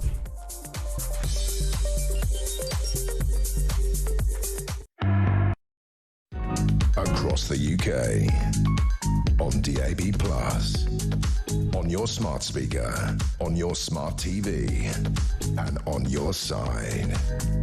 This is Talk.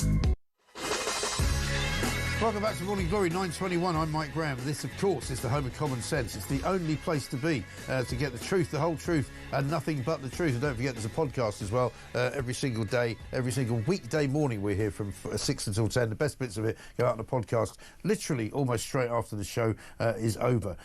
Paul in Fife says this: Mike, I'm a retired police officer. For years, the police would recruit former soldiers who had left the army. They were fantastic cops, fit guys who had seen a bit of life and the world. The police no longer recruit these guys. They want people with degrees. I've never seen a degree tackle a guy with a knife. What a sad mess our police are in. Absolutely right. And Chris says, those that fought for our freedoms will be turning in their graves at the state of the country today. They will be appalled at the government allowing an invasion by the small boats. What happened to "we will fight them on the beaches"?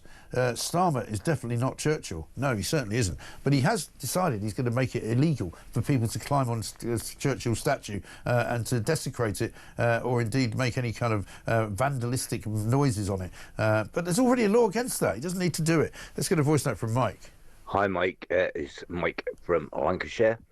Just watching Starmer going on about protecting Britain.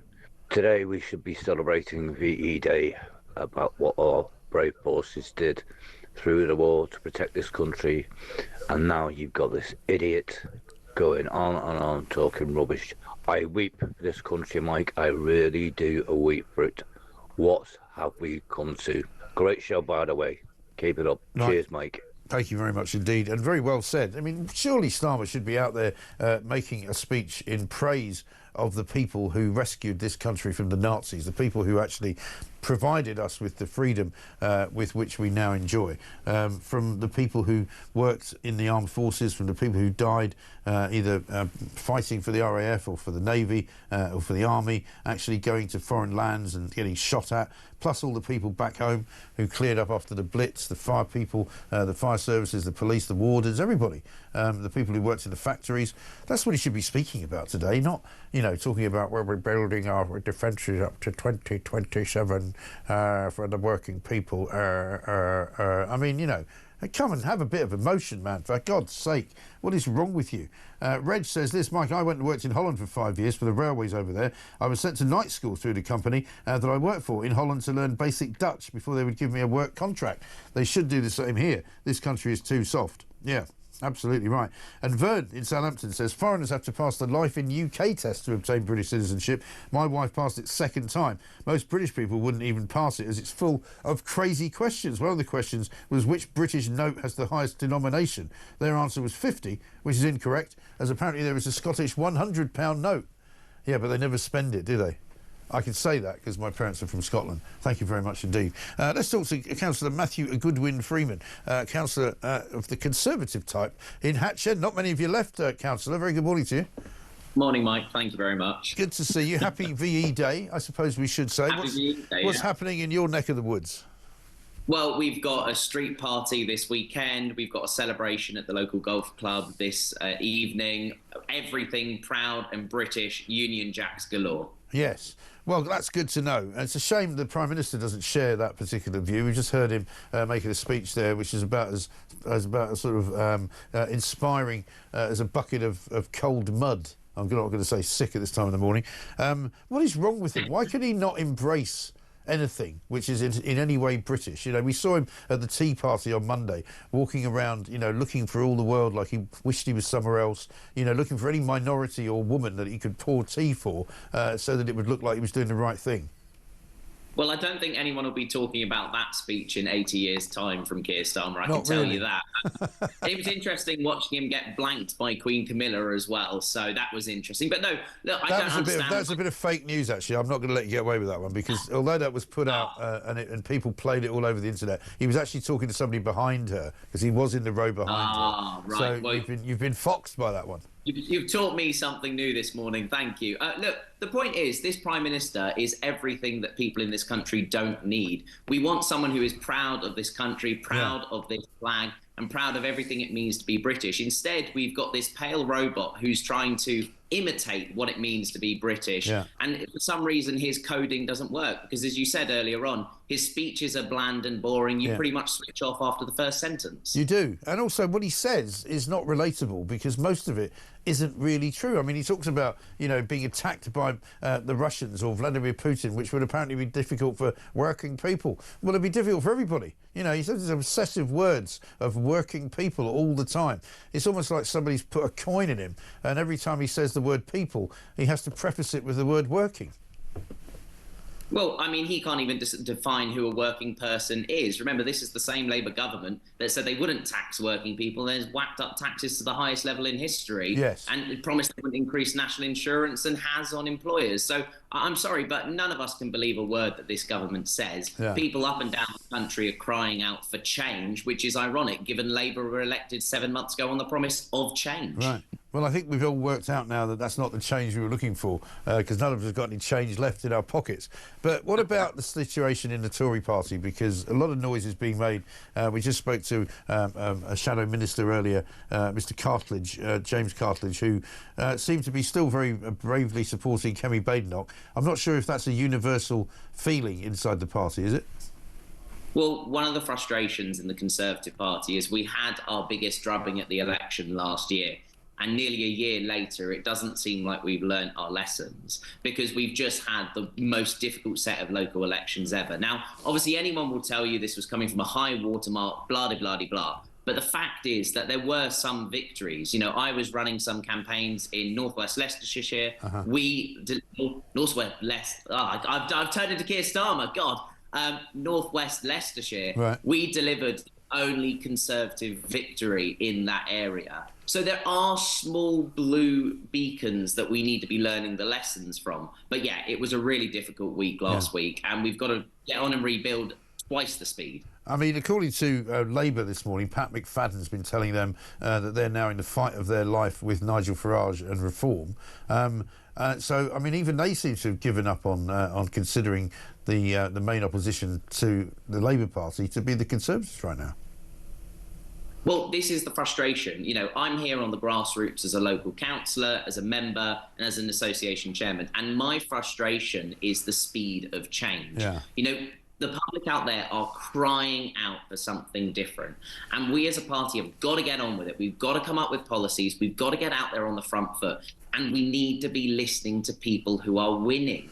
It's no good saying that the public will forgive us over time. It's no good saying that, you know, things will get better. Things won't change unless we have changed. Yeah. And so when I'm out there with others who are still winning, despite everything that's going on at the moment, the first thing we want is a phone call to say, how did you do that? Can you help us? And unfortunately, that's yet to come. And what did you hear from people on the doorsteps about why perhaps they weren't voting Conservative, or why they were? What were they saying?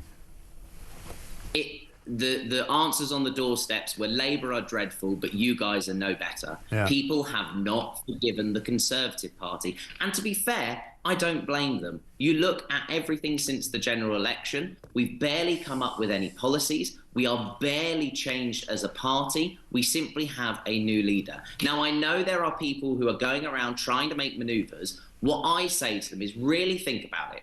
Do we need a new leader, or do we need a new attitude, a new direction? Because if we end up with a new leader, the machine underneath them is still the same. Yeah. We're still doing the same things. We still have the same structure. We're still running the same campaigns. There are people out there in the country, like me, like others, who are bucking the trend, but we are not being listened to. And that's what the party's got to do. Listen to its grassroots members and change from within. Well, a lot of the people that I spoke to over the course of the last 2 years or so, maybe 3, were all complaining that the Conservative Party wasn't conservative enough anymore, and that the only way forward would be for them to become more conservative, i.e. ditch net zero, you know, get much harder on our immigration, and actually start standing up for Britain and get rid of wokery, all the things that Reform are now doing, which the Tory party has forgotten how to do.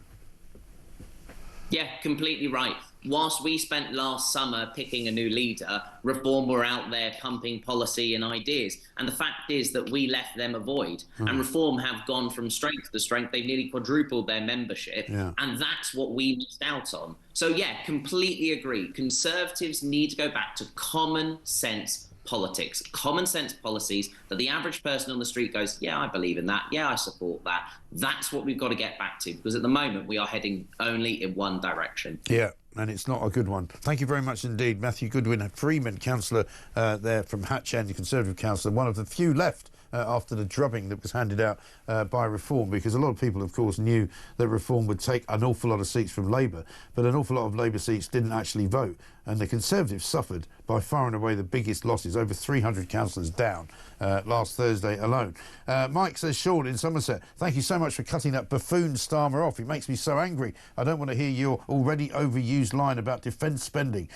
Michelle says, so he's using VE Day to spout a load of rubbish. He is just simply detestable. The same old drivel, but keep him in. It helps Reform, says Michelle. Well, I'm sure, as Richard Tice said yesterday, the longer Starmer's in, the more likely it is that Reform win the next election. Keith from the Midlands says, morning, Mike. Looking forward to seeing the recruitment of tens of thousands of enforcement officers to check the English language credentials of our eager new citizens. Have a good day. Yeah, you can't really quite imagine that happening, can you? 0344 499 1000 is the number. You can leave us a voice note, just like Jonathan did. Hi, Mike. It's Mike from Lancashire.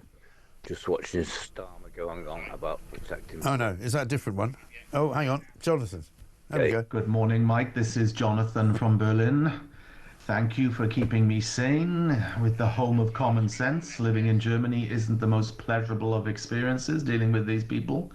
One thing I've learnt is I've lived in about 7 different countries around the world, and despite the problems we've got in the UK is one of the greatest countries in the world.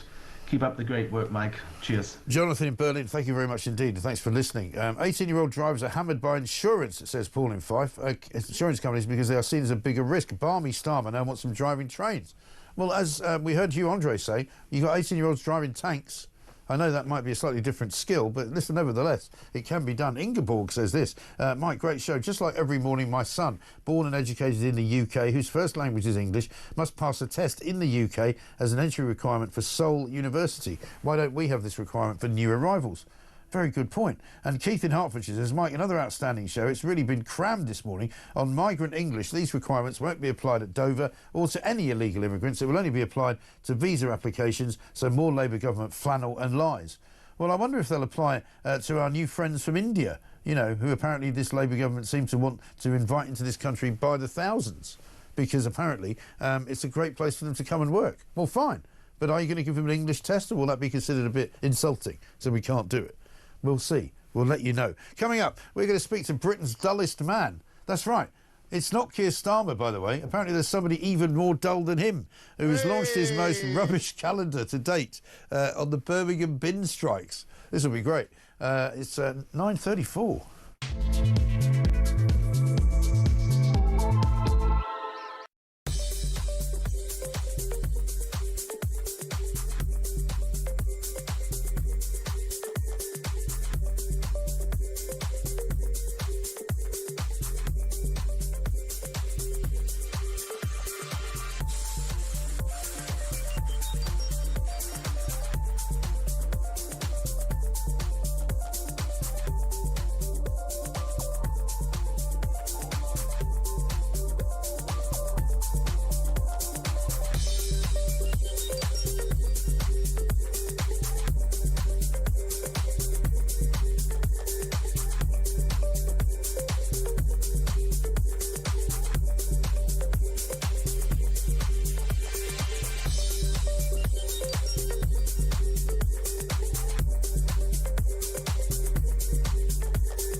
Across the UK, on DAB+, on your smart speaker, on your smart TV, and on your side.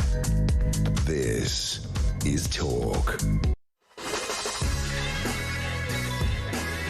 Welcome back to Morning Glory, 9:36. I'm Mike Graham. Of course, we are the home of common sense. Got this from Andrew, who says, Mike, perhaps those MPs in the Midlands should reconsider that airport in Pakistan. Yeah, I think you're probably right. David Dorset says there should also be compulsory random drink and drug tests in Parliament and the other place, perhaps for their advisors as well. And I think that's not a bad idea. And Alan in Middlesbrough says this: the annual government cost saving from ending the winter fuel allowance is £2.1 billion. The cost of migrants is £4.6 billion, probably far higher. That is more than double of the winter fuel allowance. What an evil government we have. Well, exactly right. And you wouldn't actually, and it turns out you won't actually save as much as that, because lots of other payments have been made out to make up for the winter fuel allowance not being paid. Ray, the power outage at Heathrow and its unknown status, says Paul in Southend. In light of the thwarted Iranian terror attack and the lack of information being released, can we be sure that unknown just means they don't want to tell us what they know on this one as well? Great show as always. Very good point. Yeah, I mean, what if it turns out that that was some kind of... I know the terror police have said it wasn't terror related. But, you know, you can't come out and just go, it's unknown, we don't know what happened, and that's the news. Absolutely and utterly ridiculous. Now, I never thought I'd say this on this show, because it's one of the most dynamic shows I've ever done in the history of the shows that I've ever done. But we're about to speak now to Britain's dullest man. And when I first saw that description, I thought, what, we finally got hold of Keir Starmer, have we? It turns out that there's somebody more dull than him, I'm afraid. And his name is Kevin Beresford, and he calls himself an ambassador for the Mundane. Kevin, a very good morning to you.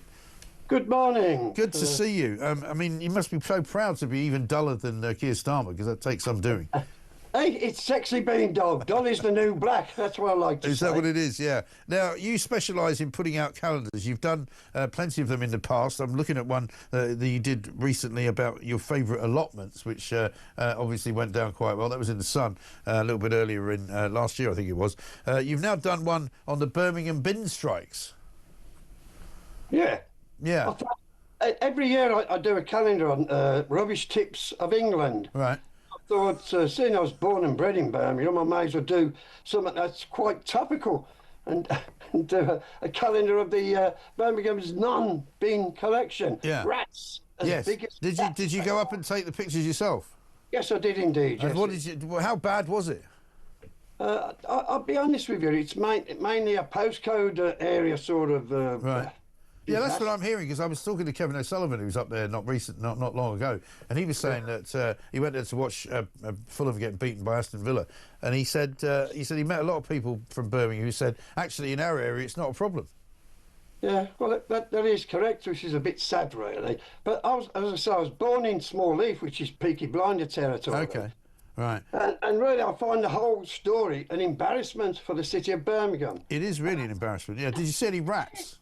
And this calendar's an embarrassment, really, because it's my way of protesting, if you like. I put most of the blame on the Birmingham Council. I really do. Yeah, well, it's definitely their fault. It should have been sorted out months ago. Yeah. It's quite an embarrassment to the world. I mean, this is getting global recognition. It's embarrassing. Yeah. It really is embarrassing Birmingham. So, I mean, what sort of pictures have you got from? I mean, how can you come up with 12 different pictures of rubbish? Well, I'm the ambassador for the Mundane, and rubbish is pretty mundane, isn't it? Really? It is. I mean, artists have always focused on the mundane. You get Tracy Emin's On My Bed, Andy Warhol, A Can of Soup, and these pile of bin liners. Yeah. They're quite pleasing when you look at them. That's true, but I mean, they make quite a lot of money with their mundanity. I presume you don't make much money selling these calendars, do you? They don't sell in their thousands, but it's like a hobby for me. Yeah. As I say, I'm a member of the Dull Men's Club. I'm quite high up. I'm the Deputy Assistant Vice President of the Dull Men's Club. And what do you do in the Dull Men's Club? We all meet on a yearly basis, and we name the Anorak of the Year, which I won 5 years ago. Okay. But there's even, in Birmingham at the moment, on the pillar boxes, they're crocheting little hats on the pillar boxes. So, in a way, it's catching on, all this is. And it's a bit of a Dunkirk spirit. I mean, there's a lot of misery out there. I know people say I'm taking the mickey out of all this misery. It's my form of protest. I mean, I've got a bin liner on there in that picture. Can you see? I can see I'm that. wearing a bin liner. Yeah, absolutely right. Lucky, we have to be careful a rat doesn't mistake you for some rubbish. It might just go for you. Did you see any rats when you were up there? We did indeed, yeah. We were doing a photo shoot yesterday and we saw the rats, and they're getting pretty brass as bolt. They're bolt. I'm sure they are. They just stand there, just watch you. Yeah, so and they're pretty big as well, right? I suppose it's good for the wildlife, isn't it? If you want to look at the bright side. Well, I don't know. I don't know if the foxes eat the rats or the rats eat the foxes. I'm not quite sure which way round it is. Have you nominated what your next year's calendar is going to be yet? I'm doing serial killers. Serial killers. It's never been done in a calendar format. You know? No, probably not. It's not that dull, actually. That's probably quite interesting. No, I've got to be careful. I might get kicked out the Dull Men's Club. Yeah, surely you can find something more dull. Why don't you do one of the cabinet? You know, you have Keir Starmer, Rachel Reeves. You can't get more dull than that. You know, Pat McFadden, David Lammy. I mean, you could do a rogues gallery of dullness. Well, they do say Clement Attlee turned up in a cab and nobody got out in Downing Street. Because he was a very dull Prime Minister, Clement Attlee, wasn't he? He was. But he created the NHS. Well, he sort of made it happen, didn't he? That's the thing. Kevin, listen, good to see you. Thank you very much indeed. Ambassador for the Mundane, Mr. Kevin Beresford, who does calendars about things that are really dull. But actually, the Birmingham bin strike is probably less dull than the one he did before about allotments, which is really dull. Let's talk to Eleanor, who's in Kinrossshire, very nice part of the world. Eleanor, very good morning to you. Good morning to you, Mike. Thank you very much for talking to us. What do you want to say? I'm phoning about the young girls who, for the last 40 years, have been sacrificed. Yeah. And they've really been sold out by our politicians of all parties. They have. And all colours. Yeah. And I think it's time that we had in every village, every town and every city that has thousands of girls who have been sacrificed. They're really what we would call comfort ladies. In wars in the past, yes, invading armies were just handed women for sexual purposes. Yeah. And that's what our politicians at local and national, and the police, I have to say, have done for decades in this country. I know, it's shocking, and isn't it? I would like to see statues put up by the people, not politicians, by the people, for the people, to say that we have had enough. Yeah. We are not going to hand our children over to sexual predators just for the convenience of so-called community relations. Exactly. Because that's not what it is, Mike. No. That is not what it is. No, it's not. It's criminal and it's terrible and it's all of the most ghastly things you can think of. And you can't imagine any politician not wanting to root it out and put a stop to it. But none of them do. No, they don't. They don't. And I think it's time we just drew a line in the sand. We have a marker in our own communities, our own British society, and just draw a line and say, no, we're not having this anymore. Yeah. And if anybody supports this, if anybody's not fighting this tooth and nail, and seem to be fighting it tooth and nail, then they do not get our votes. Yeah. Yes, I think that's a very good idea. And, if we have a statue, what we're saying to these girls is, look, we see you, we hear you, we'll do what we can to protect you, because the authorities will do anything. They'll do everything to hide it, but they'll do nothing to save you. Yeah. It's time the people of Britain just stood up and said, no. Yes, very good, very well said. Eleanor, thank you so much. Very eloquent as well. Eleanor in Kinrossshire there, speaking, I think, for an awful lot of people in this country who think, just say no. We're not having it anymore. We're not putting up with it anymore. Enough is enough. And I think that's what a lot of people said last Thursday when they went and voted for reform. Absolutely right. This one from Mark. Great show, Mike. Mark from Doncaster here. Disgusted to learn that my employer, a large insurer based in Norwich, will not be observing the 2-minute silence at midday. Not a mention of it. And when I asked my manager this morning, they are oblivious to it. I'm disgusted, but we'll be downing tools at 12 o'clock. Interesting. Well, maybe some of you could also let us know what's happening in your neck of the woods, because there will be a 2-minute silence observed in all government buildings. Surely that should be observed in all buildings, shouldn't it? Why wouldn't you want to have a 2-minute silence for the people who gave themselves so that we could actually live this life that we currently live? One here from James. He said, as a good command of the English language will be a requirement to remain here, I would suggest Keir Starmer be top of the list to be deported. He is the most inept and uninspiring leader we have ever had. I wonder if we've got an example of how Keir Starmer speaks. Would that be helpful? I call again for an immediate ceasefire in Gaza, the return of the sausages, the hostages. And as well as Matt, I'm delighted that the inspiring Nobel Nobel Prize winner to smash the people smuggling gangs. I love the fact that we've managed to make those 3 clips into one sort of complete sentence. Brilliant. The mobile phones nuclear working people. Mike, I'm Eleanor from Leicestershire. I'm a 1940s singer, and I'm proud to be singing at 5 events a day all across the country, all across the county, I should say. My son, aged 3, is dressed for the occasion at nursery as well. Proud to be British today, in spite of those currently in charge. We will never forget. Keep up the good work. Love the show. Eleanor, great to see you. Thank you. And great to see a picture of your son, aged 3, dressed up for BE Day. It's a beautiful thing. And everybody should be enjoying it, remembering it, thinking about members of the family that may have gone before you, and also thinking about the future, as well as thinking about the past. It's what we do. It's what we do best. Tradition here in the UK will never be forgotten, and neither should it be. It's 9:47.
The fact that this is probably Labour's #1 most toxic policy since they came into government last July. And let's be honest, there's quite a lot of them which are pretty unpopular. But this has really struck a chord with voters. We saw it on the streets of Runcorn and in actual fact all over the country last Thursday, when at the first opportunity voters gave Labour the biggest kicking they could.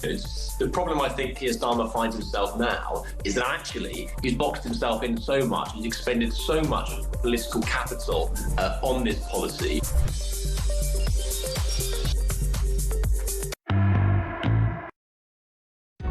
Across the UK, on DAB+, on your smart speaker, on your smart TV, and on your side. This is Talk. Welcome back to the Morning Glory show. This is, of course, the home of common sense and the place to get the truth, the whole truth, and nothing but the truth. We had a couple of breaking news stories this morning. Keith Starlin was out speaking about the defence policy that we've got and how he's going to be spending more money, therefore safeguarding working people until 2029. Also, we got the breaking news that the root cause of the fire that sparked a major power outage at Heathrow Airport some weeks ago remains unknown. That's what they say. As indeed does the news coming out of the Vatican currently. The next pope is currently unknown. But I believe that the cardinals have all gone back in. Yesterday we saw some black smoke. They weren't able to come to an agreement. Caroline Farrow joins me now, Catholic journalist and commentator. Caroline, very good morning to you. Morning, Mike. Good to see you. We're looking, I think, at a live shot there of the chimney.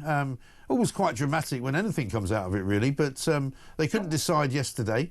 I suppose it's difficult to know why they couldn't decide. What happens now then? So they go for a second session. What's different today from yesterday? Well, I don't think it is that surprising that we saw black smoke last night, to be honest, because they only processed in at about 4 o'clock. Yeah. And then they had a long homily from someone, and then the first round of voting starts. And in the first round of voting, I've heard that people tend to vote for their mates. Right. That might be a bit of an exaggeration. That's how it's democratic, does it? But basically, people are kind of setting out their stalls a little bit. So it is absolutely unheard of for a vote for a pope to be elected after the first vote. So there will be 4 votes today, one roundabout now. Right. I don't think we can expect to see any smoke because of the 4 votes that are happening today, we will only see smoke after the first and third if a pope has been elected. So if there's no white smoke now, we won't see any smoke till about 11 o'clock. Then it'll be either black or white. Okay. Then later, around about 4 o'clock, we'll only see smoke if it's white and there's a new pope. And then again this evening, it'll be black or white. So although they're voting 4 times a day, it's only after the first and third vote that we'll see smoke. Right. If there's been a pope, if that makes sense. Sorry, that seems. How do you know how they make the smoke? What makes the smoke white or black? They put in special. So if they haven't decided, they put in special colorants when they're burning the ballots that will turn. Oh, the so smoke. they're actually burning the paper ballots, are they? They are. Yes. Right. Yes. Interesting. They haven't gone digital then in the Vatican. No, not yet. And I mean, it is quite. It's fun actually, knowing that they really have gone all out technologically. So, they've got GPS jammers. Nobody's allowed any mobile phones or devices. They've sort of swept the place for bugs. They really do take the secrecy very, very seriously. And of course, anyone caught leaking faces excommunication. Oh God. So it's taken very, very seriously. Yeah. Sorry, I should have said, oh God, there's obviously the wrong thing to say. But anyway, well, listen, we'll keep an eye on it. Thank you, Caroline, for that update. Very, very good to see you. I was a bit suddenly nervous there because I saw some black smoke coming out, but it wasn't, in fact, a live shot. But there we are. Caroline Farrow, Catholic journalist and commentator. Imagine that. Getting sort of told off for leaking something out of the papal conclave, which is not supposed to happen. Earlier on in the day, and it is VE Day today, so we want to play this back to you. We spoke to Hugh Andre, ex-British Army captain and founder, of course, of We Serve. Is what he had to say. But the country also has changed quite remarkably, hasn't it? I mean, looking at the front page of the Express today, where they've got this picture, the famous picture that everybody knows of the 2 little girls waving the flag, and it paints such a different. It always makes me think of my parents and my mother, who I mentioned this on Monday because we talked about it a lot on Monday with the fly past and the military parade and all of the great things the pomp and circumstance of all of that.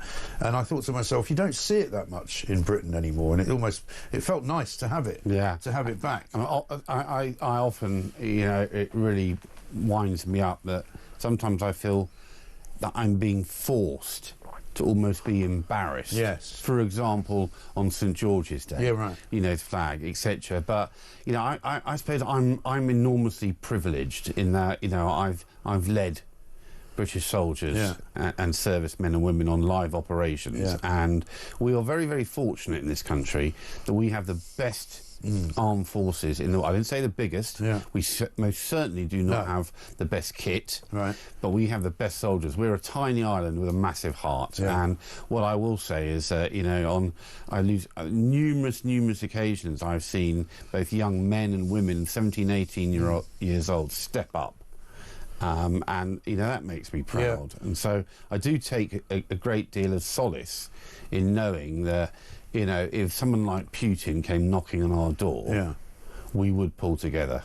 We would focus, we would switch fire, and we would stand up to any aggressor. And again, that's another lesson learned from the Second World War, and frankly any war, that there's an aggressor. Yes. And that aggressor is, ultimately when you stand up for sometimes you have to fight them. Sometimes you have to, and sometimes you have to whack first. As much as people don't like fighting, and nobody does, and nobody wants to see that, sometimes you have to. Yes. I mean, funnily enough, one of the other stories we talked about this morning was about 18-year-olds driving trains. You would bet your bottom dollar that people coming out of the armed forces, not at 18 obviously, but at say 20, 21, 22, they could do anything. 18-year-olds drive tanks. Yeah, that's what I'm saying.